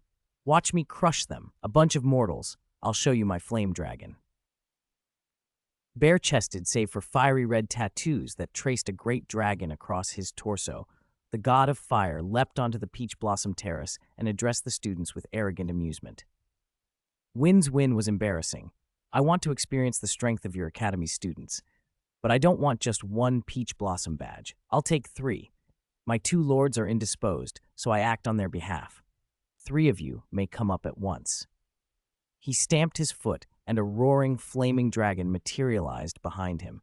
He suppressed his spirit power to roughly the 95th level of Super Douluo. The flaming dragon looked down like a sovereign, radiating a scorching aura that raised the terrace's temperature by dozens of degrees. The air felt as if it were boiling. The heat hit the crowd like a physical wave. An old woman placed 2 eggs on the terrace edge and watched them cook in seconds. The God of Fire's arrogance left the Taoyuan students exchanging uneasy looks. Wang Sheng clenched his fists, ready to step forward, but Xiao Chenyu stopped him with a grin. Adoptive father, senior brother, let me go. This one's strength is perfect for me to have some fun. Wang Sheng frowned. Xiao Lauda, though you're called the Undying Body and grow stronger against tougher opponents, this is daytime. Without the Wolf Moon's boost, you can't use your full strength. This fellow's power is extraordinary. You'd have your hands full. Xiao Chenyu smirked. It's only fun when it's hard. Come on, send him up. Before more arguing could break out, Huowu moved forward. Her figure took the stage. The pride in her posture matched the God of Fire's arrogance. At the sight of her, Xiao Chenyu and Wang Sheng stepped back dozens of paces, unwilling to push this junior sister. Huowu Shuang began evacuating the crowd around the terrace, driving onlookers hundreds of meters away. Amid the scramble, the God of Destruction snapped. What's this about? Pushing us back? Is Taoyuan Academy trying to cheat? Huowu Shuang replied coolly. You'll know soon enough. On the terrace, Huowu's aura did not diminish. She looked at the God of Fire without flinching. There's no need for 3 of you. 1 of me is enough. Peach Blossom Terrace is fair. If you can defeat me, take the 3 Peach Blossom badges with both hands. The God of Fire laughed. You're a fire attribute spirit master. With all due respect, your little sparks won't touch me. If 3 came up, maybe you'd stand a chance. Otherwise, with my status, it wouldn't look good to bully a woman even if I won. Level 92, Spirit Mars, titled Heavenly Fire Douluo, Yafeng Nenfor, 23rd Disciple of Peach Garden. Please enlighten me. Huowu didn't bother arguing. She released her spirit. It was no longer the fire shadow from the Soulmaster competition of years past. Behind her floated Mars, a massive, blistering planet that shone like a miniature sun. 3 crimson gold halos of flame encircled its surface, the inner layer a pure conflagration, the middle flowing magma, the outer ring burning stardust. As the halos rotated, they emitted a low planetary rumble. A scalding heat wave from that miniature planet surged outward, able to incinerate all in its path. She stood at its center, the dominator of that sea of fire. Superspirit Mars, planetary mass, and the explosive power to annihilate heaven and earth. Her spirit ring configuration glowed in clear order. Purple, purple, purple, purple, black, black, black, black, red. Chapter 355, God of Fire. A true man never backs down. His body withstands fire fusion. Damn it! What kind of spirit is this? How can someone's spirit be a star? The moment Huo Wu's spirit revealed itself, even the Asura God King and the Destroyer God King were shaken. The pressure emanating from that star spirit was overwhelming, no longer the kind of power a mere spirit master would possess. It surpassed even Feng Xiaoqian's recent world-shaking display. The God of Fire's expression changed for the first time. Holy cow, what is this? The flame intensity. It's higher than mine. He no longer dared be careless. How could all the students from Taoyuan Academy be so defiant toward heaven? A 3-inch spark could start a prairie fire. Fire Cloud Fist! Everyone gaped, but Huo Wu didn't hesitate. Her fists were wrapped in roiling fire clouds, tension coiled like a compressed spring. She launched herself straight at the God of Fire. Her red dress billowed in the roaring wind. The red glow and golden embroidery of southern border fire silkworm silk seemed to wake and flow along her skirt like a river of living flame. Where her fist wind passed, the air crackled. Crimson motes leaked from her palms, at first scattered sparks that in an instant condensed into a spinning fireball. Its core was deep, dark red. The edges flared with golden light, like a sun crushed into her hand. With a clear cry, the fire cloud in her palm rolled forward with her fist and instantly widened into a 3 zhang wide, about 10 feet, fist-shaped shadow, an enormous pugilistic silhouette of pure flame. Its surface writhed with surging waves of fire, as if countless crimson phoenixes were galloping and screaming within it. Wherever the fist shadow passed, spiraling fire winds shredded the air. Stones and falling peach blossoms melted on contact, turning to dark red lava and spraying long, fiery tails. These were ultimate flames, the pinnacle of flame control. Ultimate flames were not unheard of to the God of Fire, but he had never met anyone who could compress them into a punch. "Little girl, you have skill, but you're still far below me," he rumbled. "I am the guardian of the God of Fire. Want to inherit the God position of fire? I can help you obtain the fire of longevity, add 1,000 years to your life. Maybe, if the God of Fire is pleased, he might one day grant you the position." The God of Fire dodged Huo Wu's fist wind while trying to recruit her. Huo Wu hesitated for the briefest moment. Her senior sisters at Taoyuan Academy were training with every ounce of their energy, their only goal ascension to the God realm to find their teacher. If this truly was the God of Fire's guardian and offered a shortcut, she might consider it. But pride tightened her eyes. "You claim to be the God of Fire's guardian," she said coldly. "The guardians of the Angel God and the Sea God are both rank 99 spirit power. You're only rank 95. That's too weak. If the God of Fire's guardian is merely 95, then the God of Fire himself must be weak in the God realm. If I were to inherit a God position, it could not be inferior to the Angel God or the Sea God." Her tone made the God of Fire furious. His mouth twisted. "Weak? Me? Weak?" he barked. "The God of Fire is one of the main elemental gods. Are those two even comparable?" He snorted. "The Angel God draws on light and the sun, puerile compared to the purity of fire. The Sea God's domain is vast, but he only commands water. Without a divine artifact, he could not hold against the God of Water. And the God of Fire is the bane of the God of Water." He stamped his foot in rage, shaking the entire peach blossom terrace. "You insolent girl, I'll teach you a lesson. Feel the might of the God of Fire. I command the order of fire and possess dozens of strange flames. I'll show you the most powerful, Emperor Flame burning heaven." Heat raced through the area, all the ambient warmth feeding into the God of Fire. Several distinct flames fused in an instant, creating a heaven-burning momentum. The peach blossom terrace's temperature shot upward. Temperature has a lower limit, absolute zero, but no upper bound. Fire element particles could accelerate without end. The mercury climbed past 1,000 degrees. The terrace steamed and glowed red. Any careless touch would sear a fingertip. The heat only rose, surpassing the temperature of a steel-making furnace until the structure itself would have melted if not for the terrace's special materials. The sight turned even veteran spirit masters pale. Huo Wu, however, showed no fear, only resolve. A spirit master's spirit power cannot exceed its source, and flame energy cannot exceed the belief in one's heart, she declared. My belief is infinite. Fusion infinite. Fire cloud fist. Her star spirit boiled. Sunspot-like convulsions danced across the giant star's surface, and a phoenix's cry echoed as flame particles collided wildly. Then she funneled every ounce of spirit power into compression. Flame particles collapsed inward, 2 into 1, 5 into 1, 10 into 1, 100 into 1, until a sphere condensed from the size of a giant star down to a fingernail. She threw her punch. The tiny star-condensed fire exploded from her palm and slammed into the god of fire's Emperor Flame. The compressed particles were released in a catastrophic burst, unleashing ultra-extreme power in a deafening roar. The world fell mute at that instant. A blinding white burst erupted. The shock wave rippled outward as a visible ring of air. The Peach Blossom Terrace's protective barrier couldn't hold and shattered. The resulting red cloud shot into the sky like a 1,000-meter mushroom cloud. The blue of the heavens bleached to blazing, scorching white.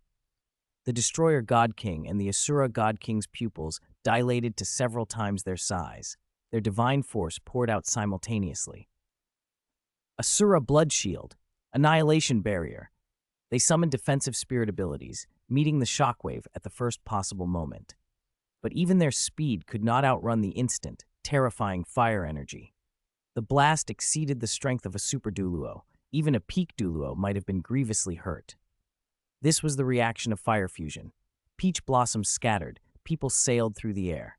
Hundreds of spectators were blown back by the leaked energy wave. Blood spouted from nose and mouth, internal organs shredded, their life force ebbing away. Many were on the brink of death. Then a young girl in a white dress stepped slowly from Taoyuan Academy. She held a black and white begonia inverted in her hand. Petals drifted down and brushed the wounded. Miraculously, hearts that had ceased to beat restarted, vitality returning. In seconds, hundreds of people were restored to health. The Peach Blossom Terrace lay in ruins. The fire clouds thinned. 2 figures still stood. Huo Wu's face was slightly disheveled. She'd been pushed to the terrace's fractured edge but was alive, clearly injured, but not critically. The god of fire bore several wounds. His hair hung messy, though he seemed largely intact. A moment later, he coughed up fresh blood. The god of wind, still shaken, widened his eyes. You're still ranked 95. You didn't even remove the realm restriction. And you took it head-on? He blurted. The god of fire gave Huo Wu a thumbs up. Impressive, he said, then turned to the god of wind with a bloated grin. You think I do like you? If you can't win, you use realm suppression? I'm a true man. I keep my word. Absolutely no extra spirit power, no added physical body strength. Having spoken, his body collapsed to the ground. He lay motionless, unconscious. The god of wind's mouth twitched. Yeah, amazing. So why are you the one lying down? Chapter 356, Identity Exposed. God King arrives. Junior Sister Huo Wu, are you all right? Ye Lingling floated 2 begonia petals over to Huo Wu. She had mastered the great law of life and death, prosperity and decay that their teacher taught. With years of study, she could now instantly absorb the dead, mend broken bones, even bring people back from the brink. She had reached a major breakthrough. Huo Wu pressed at her pulse, then casually plucked a 9-star divine begonia petal and swallowed it. Her injuries visibly knit together in moments. Feng Xiaoqian hurried forward, all smiles and praise. Huo Wu, you've gotten even stronger. You actually destroyed the peach blossom platform our teacher built. You really deserve the title of Taoyuan Academy's top fire disciple. You're amazing, Huo Wu. Sooner or later, you'll be the strongest in the whole academy. When Senior Sister Rongrong and the others break into the God Realm, you'll be our big sister. Huo Wu rolled her eyes at him and turned to Ye Lingling and Huo Wu Shuang. Honestly, this power surprised even me, she said. The opponent's fire energy was very intense and of excellent quality. My fused flame and his Emperor Flame collided and triggered a superfusion reaction.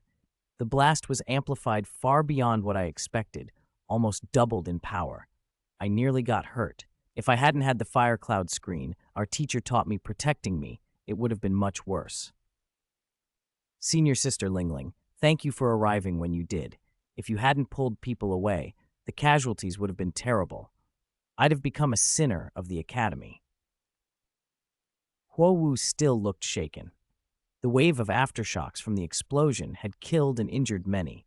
It hadn't been her intention, but she couldn't escape feeling responsible. So that's how it happened, Ye Lingling said with a faint smile. But it's all right. These past years, I've served as a judge in the Peach Blossom Spring jurisdiction, sentencing criminals both inside the academy and in Slaughter City. Consider this, returning those lives to the common people. It's what I should do.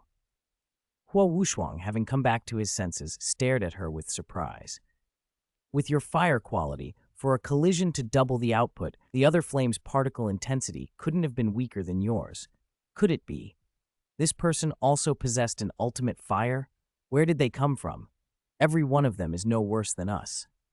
Not good, he muttered and slapped his thigh. Could they all be secret disciples taken in by our teacher, sent to test us? That's not impossible, Ye Lingling said, frowning. Huo Wu could only stare, speechless. She crossed the ruined courtyard toward the God King of Destruction and the Asura God King, inclining her head in a small, respectful cup of hands. Thank you for your help earlier. If that blaze had detonated fully, it could have leveled this entire area. There would have been countless civilian casualties and enormous damage to the academy. Huo Wu thanks you both. The Asura God King inclined his head and smiled. You're welcome. Our people initiated the challenge. We don't wish to see needless deaths or loss. The God King of Destruction circled Huo Wu with interest and gave high praise.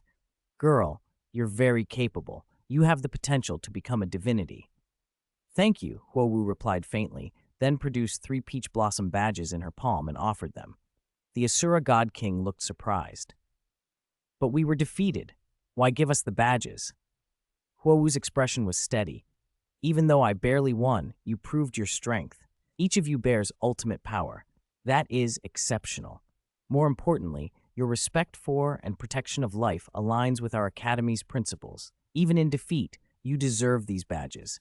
I believe our senior sisters, and even our teacher, would agree. The Asura God accepted the Peach Blossom badge and smiled.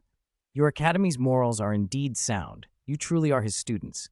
We will accept them. The God King of Destruction chuckled. Ha ha ha. Merciful, Asura. She praises you as merciful without knowing the path you walked. You children are extraordinary to be able to unleash such power. You truly live up to the disciples of the God of Peach Blossoms. Since you're willing to give us badges, why not invite us inside to sit and talk about your teacher? Talk about teacher? The words slotted into place, and for a moment, Huo Wu was stunned. When comprehension hit, her face went white with surprise. The other Taoyuan students pressed forward, curiosity and excitement evident. Who exactly are you? God of Peach Blossoms? Do you mean our teacher? Have you met our teacher? Feng Xiaotian and Ye Lingling leaned forward, spellbound to hear their teacher's name come from the God of Destruction. Cough. Children, listen carefully, the God King of Destruction said, voice booming. Standing before you now is the law enforcement God King of the God Realm, the strongest among divinities and one of the oldest. Remember my name. I am the God King of Destruction. He pronounced it like a challenge, waiting for their awe. The Asura God dropped any pretense of concealment as well, though he spoke with less grandiosity. You should recognize me, especially you, young lady. He glanced at Ye Lingling. I am the Asura God, the law enforcement god who left the legacy ground at Slaughter City. The one who fought your student Feng is the god of wind from the God Realm. And the one who fought student Huo is... He hadn't finished when the god of fire, who had been lying unconscious, abruptly sat bolt upright as if reborn. Before the Asura god could finish, the god of fire interrupted with a defensive rush of pride and shame. I am merely a flame god official under the command of the Lord God of Fire, one of the 7 elemental main gods. The god of wind's eyes nearly rolled back. He looked ready to collapse. The Asura god went momentarily stiff. The god of fire, to save face after losing to a mortal spirit master, had claimed to be a lowly officer rather than admit his status as a main god. The spectacle left everyone dismayed and awkward. Huo Wu, Ye Lingling, Feng Xiaoqian, and Wang Sheng exchanged stunned looks. Divinities, real divinities, had appeared at Taoyuan Academy. Huo Wu and Feng Xiaotian had actually fought them and held their own. If word spread, this would be recorded in history. Wang Sheng recovered first. Seniors, there are many people gathered at the school gate. Please come inside the academy to discuss this. The gods accepted the invitation, and the gathered students watched them walk through the shattered gates in a hush that held equal parts fear, reverence, and disbelief. Chapter 357. I am willing to bestow a god position upon every Taoyuan student. What's going on? Who did this? They even shattered the peach blossom platform. Whose subordinate is so fierce? In Peach Blossom Spring Plaza, Flender and Zhao Wuji had just returned from collecting goods in the village when they saw the entrance to Taoyuan Academy in ruins, the place now under the supervision of spirit masters from the 7 Treasure Glazed Tile School. Both of them stared in disbelief. In this day and age, who would dare oppose Taoyuan Academy? This academy had toppled the Star Luo Empire and boasted a female empress among its ranks. Taoyuan was the undisputed #1 spirit master academy on the continent. Its graduates became titled Douluo. Nobody wanted to provoke them. Even the once arrogant Spirit Hall kept its distance. Qian Dali was unconcerned by any of that.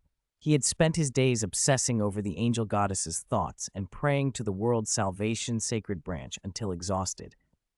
At night, he secretly wept. Goddess, if Immortal Master Su truly captured your heart, well, I suppose that's fine. Who made Immortal Master Su so outstanding? If I were a young beauty, I might fall for him too. After opening a peach blossom honey shop at the academy entrance years before, swindling Supreme Pontiff Bibi Dong and being forced by Gui Mei to swallow gold coins, Flender had switched professions again. Since the academy no longer needed their services and peach blossom honey wasn't selling, he returned to his old trade, dealing in curios. He collected spirit beast bones, strange stones, rare herbs, and bought antiques from villagers to resell. Business was prosperous. Next to Flender's antique shop was a food ingredient stall called the Fragrant Food House, run by Oscar. After the great battle in Soto City, Oscar had rescued victims and won Taoyuan Academy's gratitude. He'd been granted a peach blossom badge and was allowed to supply ingredients to the school.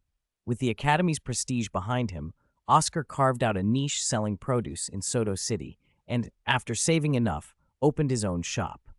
Oscar, like everyone else in the area, watched the commotion at Taoyuan Academy with concern. He told Flender and Zhao Wuji, "You really came back late.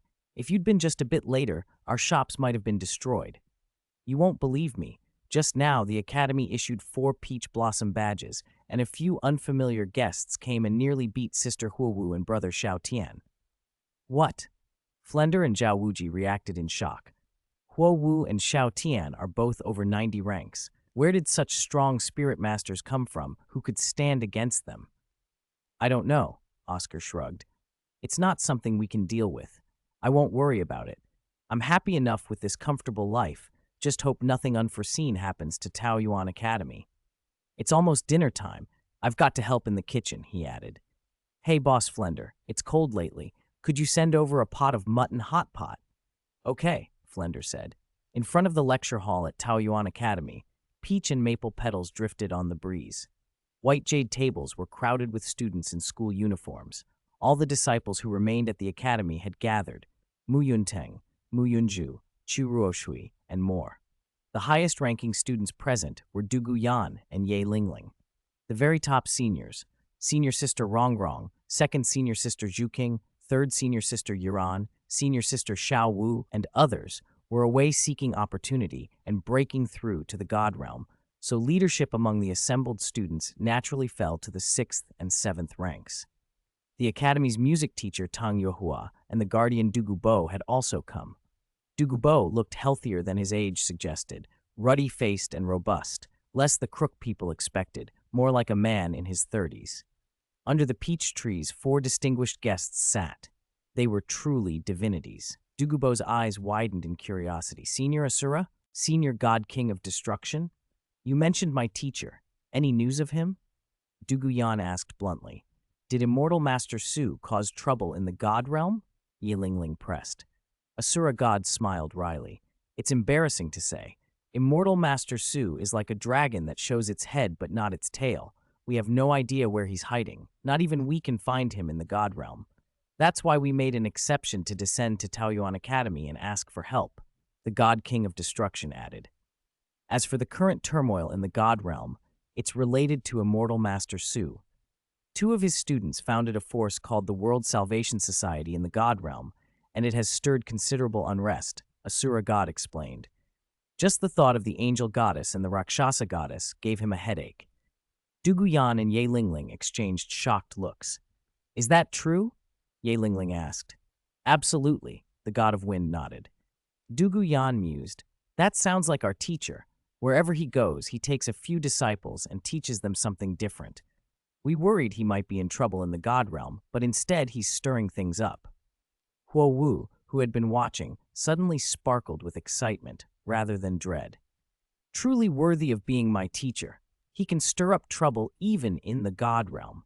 He can even guide gods to recruit students. I must become a god quickly and join the church my divine-ranked junior sisters are founding. Asura God and the God King of Destruction could barely hold back. The god of fire, still recovering from injuries, tensed and split his wounds open again when Huo Wu spoke. The God King's face darkened. Damn it, we lowered ourselves to come ask for help, and she's not thinking about helping, she's thinking about joining the World Salvation Society. All right, Huo Wu, don't cause trouble for the senior God Kings. Ye Lingling gently scolded, and Huo Wu quieted. Duguyan rubbed his forehead and sighed. Teacher really doesn't make life easy for his disciples. He goes where he pleases and leaves us to pick up the pieces. He could have stayed and quietly enjoyed his later years. Why have you come? He asked more seriously. We're here because Immortal Master Su hasn't returned and because of the danger his students' actions have created, Asura God said. If one of you who has decision-making authority is willing to come to the God realm with us, or will accept inheritance of a God position, enter the God realm and formally declare the disbandment of the World Salvation Society in Immortal Master Su's name, the angel goddess and the Rakshasa goddess will be compelled to restrain themselves. He paused, then offered a reward that silenced the gathering. If you help us, I guarantee, by the authority of a God King, to grant blessings of longevity.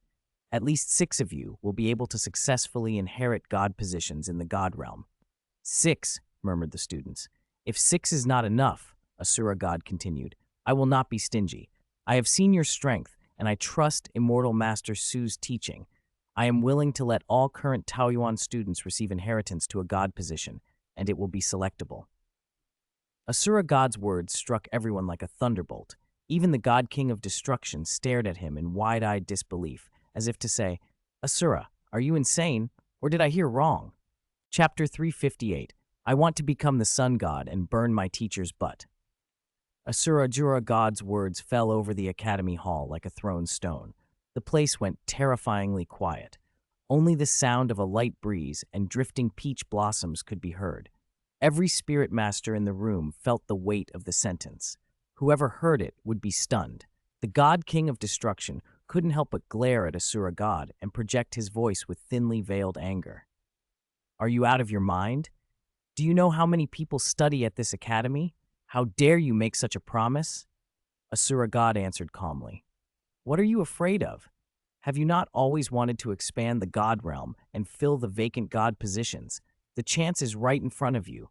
Why shrink back? The God King of Destruction's mouth twitched.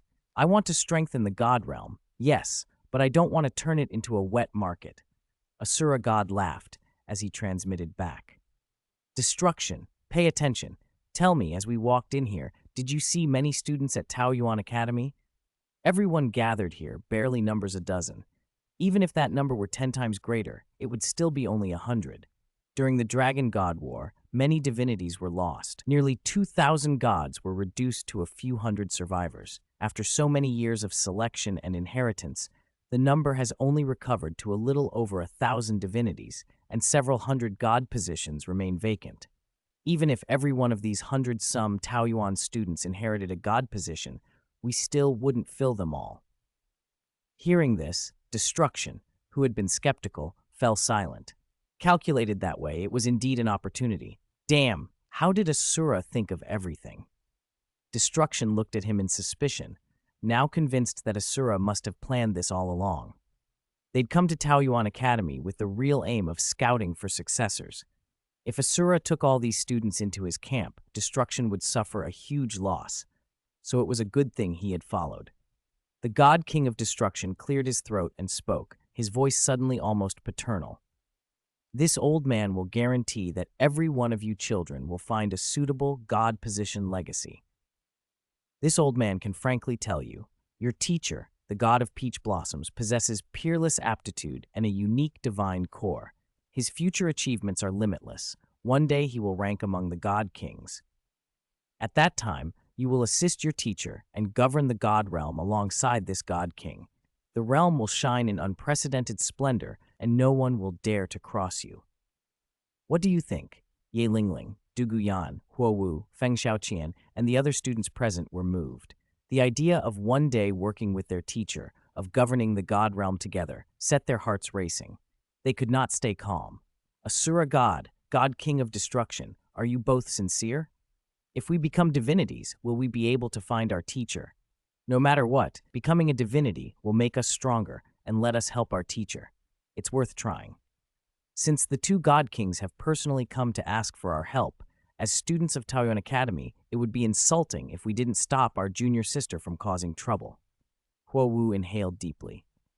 I have a lot of qi right now. I need my teacher to cool me down. I'll go to the god realm to find him first. What god position do you think suits me? If I go to the god realm with you, we can disband that World Salvation Society. You? Neither Asura nor Destruction had a chance to reply before the god of fire slapped his thigh excitedly. With your aptitude, your precise command and intensity over the fire element, it would be a shame if you didn't inherit the god position of the god of fire, one of the 7 elemental main gods and the strongest fire type in the god realm. As a fire divine official, I can promise that if you inherit the god of fire's position, your prospects will be boundless. You might even break through the main god's limits and become a half-step god king. Huo Wu glanced at the fire divine official. Aren't you just a divine official? How can you claim to know how a main god should develop? The fire divine official scratched his head awkwardly and chuckled. Just a guess. I'm only making a guess. I won't be the god of fire. I want to be the sun god, Huo Wu blurted out, surprising everyone. Asura god and the god king of destruction exchanged shock. How do you know the sun god position exists? Destruction asked. Huo Wu replied casually. I just said it on a whim. My spirit Mars is as dazzling as the sun. My teacher once told me that fire fusion and fire fission, the techniques my brother and I are learning, are the supreme expressions of the fire element with no upper limit. Do you see the sun in the sky? Its heat and energy are released through fusion. Continuous fusion and fission reactions take place there. Even if it's tens of thousands or hundreds of thousands of miles away, we on Douluo Continent can still feel the sun's warmth. If my Mars could one day become as huge and hot as the sun, enough to burn away all obstacles, who would dare stand in my way? And then, in a thought that she never voiced aloud, Huo Wu imagined, I, Huo Wu, could heat my teacher up, make him strip down in embarrassment, and turn his butt red. Then I could do whatever I wanted. Of course, she kept that last part to herself. After all, they still represented the Academy's reputation and had to remain somewhat proper. Still, Huo Wu's words stunned Asura god, Destruction, and the fire divine official. They'd known stars held terrible energy, but they hadn't considered the deeper mechanism she described. The god of peach blossoms can teach all this? The fire divine official muttered. No wonder my imperial flame could never compete. So it's the origin power from stars. Huo Wushuang corrected him gently. No, it's not origin power from the sun. It's the primordial reaction power of the world. The stars aren't the only sources. Starlight, those glimmering particles, undergo constant fusion and fission. They add a little warmth to the starry sky. The 4 gods were shocked. Here they were, descended into the mortal world, and mortals were teaching them about cosmic principles. Asura god's voice grew serious. The principles you describe, we've understood some of this in part. The god realm does have a sun god position, and it's vacant. It's ranked alongside the sea god, With your aptitude, I can choose to bestow the sun god's legacy on you. Really? Huowu brightened. Yes. All right, then. A ripple of excitement and chatter spread through the hall. Hey, is this your younger sister? Your sister learned fire fusion. Did you learn fire fission? Your sister doesn't want to be the god of fire. Why don't you become that successor? Our Lord God of Fire is no weaker than the sun god. Having been rebuffed by Huowu, the fire divine official turned to Huowu Shuang, offering the role with renewed enthusiasm. Huowu Shuang looked at him blandly. I'll see how things go. I'm not picky about which god position I inherit, she thought. But how can this fire divine official pick successors so casually? Is there a trap? The fire divine official puffed up with pride. Heaven and earth bear witness, he thought. I am truly one of the 18 main gods. My destructive power ranks among the best of the main gods. Chapter 359, Disciples Return, the Academy's terrifying spirit master lineup. What about the rest of you? Choose the divine position you want in your hearts. As long as there are vacancies in the god realm, all requests will be honored. When the sun god's mark appeared on Xiaowu's forehead, she truly became divine. Her martial spirit burned brighter and hotter than before. She was like a living furnace. Wherever she passed, the air warmed, and winter seemed to withdraw. She made a sharp contrast to senior sister Shui Wu's ice-type calamity body. After bestowing the sun god's mark on Xiao Wu, the Asura god king turned his attention to the other disciples of Taoyuan Academy. Xiao Wu had already accepted the divine office. If the others refused, would that be like acting superior? And since god positions were precisely what they needed and what many of them deserved, 2 students stepped forward. To be frank with the 2 god kings, Du Guyan said, our Taoyuan Academy has just over 20 disciples in total. I have something to say first. My senior and junior sisters are dragons among men. If they continue cultivating, some might even be qualified to claim a god position on their own, so I will not allow you to fool us with second-rate god positions. Ye Lingling continued, Teacher once explained the classifications above level 100. The god realm is divided into god kings, main gods, second-rank gods, and third-rank gods. God positions symbolize power and authority. I want to secure a promise for my ignorant junior sisters and brothers. Whichever position they receive, it cannot be lower than a second-rank god. Absolutely no god officials or third-rank god positions. They deserve more. If senior sisters Ning Rongrong and Zhu Zhuqing had been making the demand, it would have been even bolder, perhaps insisting on a first-rank main god outright. Asura God King scanned the Taoyuan disciples standing before him. Hearing the academy had only 20-odd students, he felt no real pressure. Plenty of god positions could be allocated. Still, he had to keep up appearances. If he gave in too quickly, the positions would appear less valuable. He pretended to deliberate, looking a little troubled. At his side, the God King of Destruction laughed. No problem. Only 20 or so? I was worried you were like the others with hundreds of pupils. Leave it to me. When I return, even if I have to clear out a few idle second-rank gods, I'll make sure there are enough positions for you. Ring. With the negotiations settled, senior brother Wang Sheng walked to the largest peach tree before the school hall and rang the peach blossom bell. The peach blossom token in his hand glowed with a soft pink chi and, with the bell's sound, sent a signal of 3 long strokes and 1 short, the academy's summons to return home. This was a function of the peach blossom token given by their teacher, able to link with the tokens of other disciples. Soon senior and junior sisters scattered across the continent began to receive the message. At Stardew Great Forest, the Star Lake lay like a vast jade mirror in the heart of the core region, rippling and sparkling under gentle sunlight. Xiao Wu, dressed in a pink and white gown, walked by the lake like a nimble fairy, her skirt flowing and scent trailing in her wake. In the water, a colossal spirit beast with the head of a bull and the body of a serpent lay coiled, its bell-like eyes serene, its dark green body thicker than a vat. Along the shore, the ebony giant ape washed rare carrots in the lake, then tossed them to the lively soft-bones rabbit beside him, grumbling. Xiao Wujie, becoming a god it's not something you just do, he muttered. That's a god. If Xiao Wujie becomes a god, what about me, Deming, and Auntie who were so hard to revive? Does that mean You don't want us anymore." The Titan giant ape, king of the forest, looked genuinely unhappy. Ever since Xiao Wu returned to the Star Do Great Forest, she spoke almost daily of her peach blossom teacher and of wanting to become a god and leave Douluo Continent to find him. If he ever met that peach blossom teacher, he'd give him a good punch to show him how mighty he was, he said. Xiao Wu only smiled faintly, regarding the ape as though he were a child. "Ming, you don't understand. For me, Mother has returned, and she's recovering well. She can talk to me now. At least my original purpose for going into the human world is fulfilled. But the most important thing in my life hasn't happened yet. Mother, you'll support me, right? You taught me I must find the one I love. Maybe, if I become a god, I'll have that chance." She held a wooden comb with hopeful eyes. Becoming a god was far from easy. She was only at spirit power level 97, and climbing higher would be difficult. The Softbones rabbit's large eyes glimmered and nodded. "That's right, Wuer. Chase your love bravely. If you can bring Mother along too, even better. The two of us can watch over Immortal Master Su together." How could the big black ape Ming understand such feelings?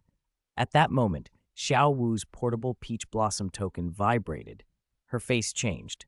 "It's the Academy's signal. Something must be happening again. Ming, I need to return for a while. Take good care of Mother."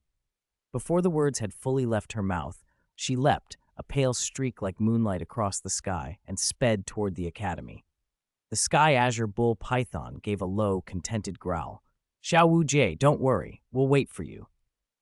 The next morning, sunlight spilled over Taoyuan Academy. Light filtered through gaps in the peach blossoms, casting dappled patterns like golden fragments on the ground. Rare flowers and plants bloomed everywhere. Almost all the disciples had hurried back from across the continent. There were the senior sisters and brothers, Ning Rongrong, Taoyuan Academy's eldest senior sister, Spirit, 9 treasures, Vajra Demon Suppressing Pagoda, level 98, Peak Douluo, Zhu Zhuqing, second senior sister, Spirit 9 Nether Demon Cat, level 98, Peak Douluo, Meng Yaran, third senior sister, Spirit Staff of the Undead, level 96, Super Douluo, Xiao Wu, fourth senior sister, fifth disciple, Spirit Pure Moon Spirit Rabbit, level 97, Super Douluo, Duguyan, fifth senior sister, Spirit Great Demon Serpent of Calamity, level 97, Super Douluo, Ye Lingling, sixth senior sister, Spirit 9 Heart Sacred Tang, Withered Glory Death Lotus, level 97, Super Douluo, Wang Sheng, senior brother, Spirit Storm God Tiger, level 94, titled Douluo, Shui Binger, the Academy's first Ice-type assault disciple, Spirit Peerless Great Ice Phoenix, level 97, Super Douluo, Shui Wu, Chief Disaster-type disciple, Spirit 9 Heavens Profound Frost, level 93, titled Douluo, Shui Yuer, first Water-type assault disciple, Azure Sea Divine Dolphin, level 97, Super Douluo, Mu Yunju, Chief Sword-type disciple, Spirit Azure Bamboo Divine Sword, level 94, titled Douluo, and more. When all the Taoyuan disciples had gathered before the Asura God King and the God King of Destruction, the 4 gods were stunned. These students were top-tier prodigies, almost all of them above level 90 in spirit power. Some were even edging close to level 99. Chapter 360, Immortal Master Su. I didn't teach them. I don't have these 2 disciples. Don't spread rumors. The old rules. Minor matters are handled by junior sisters. Major matters are decided by vote. Important matters are referred to the teacher. If the teacher is absent, consult the peach blossom. If the peach blossom gives no answer, follow your own heart. Head senior sister Ning Rongrong, accompanied by junior sisters, respectfully asks the teacher, "We wish to accept God positions and ascend to the God realm to pacify the junior sisters' church and bring peace to the God realm. Does the teacher permit it?" In front of the Taoyuan Academy lecture hall, head senior sister Ning Rongrong burned peach blossom incense beneath an ancient tree. The incense pillar rose under the blossoms, and whatever divinity nested in those flowers responded. When Ning Rongrong finished lighting the incense, every disciple present knelt and bowed to the divine peach branch. We respectfully ask the teacher, "Is this rightful?" On that tree hung the peach blossom branch the teacher had once asked Ning Rongrong to retrieve. It was said to be in spiritual communion with their master. Long ago, it had used blossoms to trace characters and impart cultivation secrets, helping Huo Wushuang, Wang Sheng, and Ning Rongrong break through their realms. Since then, the custom of burning peach blossom incense to consult the teacher on important matters had taken hold. This peach tree, nourished by the divine branch, was no ordinary trunk of gray-brown. Its bark shimmered silvery white like moonlight. Its limbs curved with a fluid grace, not gnarled but flowing, like the wide sleeves of an exiled immortal. Each branch rose toward the clouds with a natural rhythm. The flowers bloomed in profusion without gaudiness, as if carved from morning dew, their edges faintly iridescent. When sunlight filtered through, tiny golden specks glittered in the veins of the petals like captured stars. The stamens shone jade-like, tipped with pale green, a hint of early spring leaf buds or condensed dew. The tree stirred as if touched by a breeze, and a voice that thrilled every disciple sounded forth. The angel and the Rakshasa are not my disciples. I did not teach the ideology they spread. Do not believe rumors. This is a matter for the God realm. The Academy need not intervene. Let the committee decide. You have all grown, you are powerful, and many of you are ready to graduate. Now I bestow upon you the 3 trials of the Peach Garden. Pass them, and you may freely choose your path and your God position legacy. Teacher, it's the teacher. Teacher, where are you? Those few words set every disciple's heart racing. After the voice faded, peach blossom seals fell from the tree and imprinted themselves on the foreheads of all the disciples. They were the marks of the 3 trials of the Peach Garden. There was nothing more to be had. To be fair, Suran had indeed tutored the angel goddess and the Rakshasa goddess for a time. He had taught them virtues, kindness to others, dedication to duty, and urged them to abandon thoughts of sectarian machinations and backstabbing. He had never taught them to found sects or guilds. Perhaps the 2 goddesses were born with the talents and ideas they later applied in the God realm, using benevolence as a moral high ground to justify their actions. Either way, Taoyuan Academy would not accept the blame.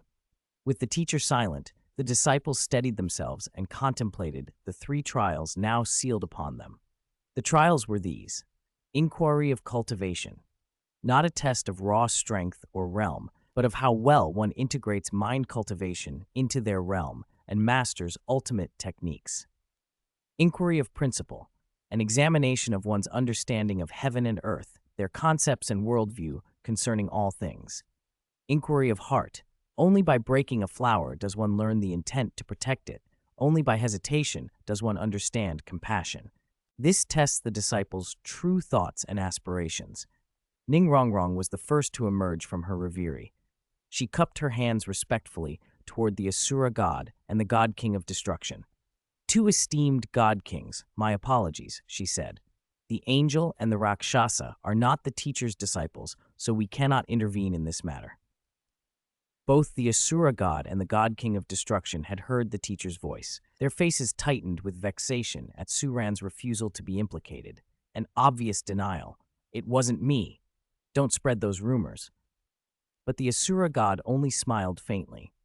It matters not, he said. I have already received the answer I sought. Though Immortal Master Su does not wish to be involved, he has provided a solution. Regarding the God position legacy, we have already reached an agreement. Esteemed Taoyuan prodigies, you cannot go back on your word. This God will await your arrival in the God realm. With your participation, a new era will come. You've already received the answer? Ning Rongrong asked, puzzled, but she accepted the Asura god's assurance without pressing further. God positions were offered to enlist our help, she said calmly. Now that we cannot directly intervene, if the 2 god kings still intend to grant those legacies, we have no reason to refuse. After passing the 3 trials of the Peach Garden, every junior brother and sister will have the right to choose their own path. Very well, esteemed Taoyuan prodigies, since that is agreed, this god shall return to the God realm at once. If I linger, the God realm may undergo further change. The Asura god rose then, a dark red figure shooting tens of thousands of meters into the sky toward the starry vault. The god king of destruction, puzzled but with no time for ceremony, stamped his foot, sending a gust flying. A purple trail tore across the heavens as he pursued the Asura god, calling after him. Asura, explain yourself. Where did you get your solution? Did the god of peach blossoms whisper to you privately? Why would he send you private messages? Clearly, my ability to handle these affairs is stronger. The Asura god did not bother to look back. God King of Destruction, study closely. If you cannot even interpret Immortal Master Su's words, how can you manage the gods?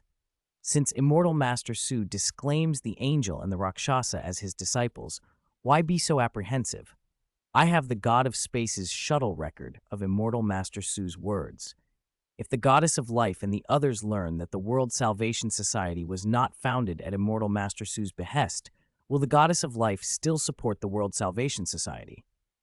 At that, the God King of Destruction understood and exclaimed, "Indeed. Wait, did you plan this from the start? You even used the God of Space's spatial device?" On the Academy grounds, watching the Asura god and the God King of Destruction depart, the gods of fire and wind exchanged a glance and nodded to the Taoyuan disciples. They unleashed their divine force, riding fire and wind as they rose. Before leaving, their voices resonated powerfully. "Feng Xiaoqian, this god awaits your passing of the wind god trial. Huo Wushuang, remember this, the god of fire is formidable and worthy of you." Outside Taoyuan Academy, Flender and Zhao Wuji were eating hot pot brought by Oscar's entourage. They watched several divine figures streak over the academy. The slice of meat Zhao Wuji held slipped to the ground as his hand trembled around his chopsticks. "Old Flender, look, what is that?" "Gods, there are gods ascending above Taoyuan Academy. Those look like the people who just fought with goddess Huo Wushuang and brother Xiaoqian. They're actually divinities. My goodness." Within Taoyuan Academy, 4 gods rising into the heavens caused a sensation that rippled through Soto City. If people learned that every Taoyuan disciple would be offered a god position and a chance to become a god, the entire continent would surely erupt.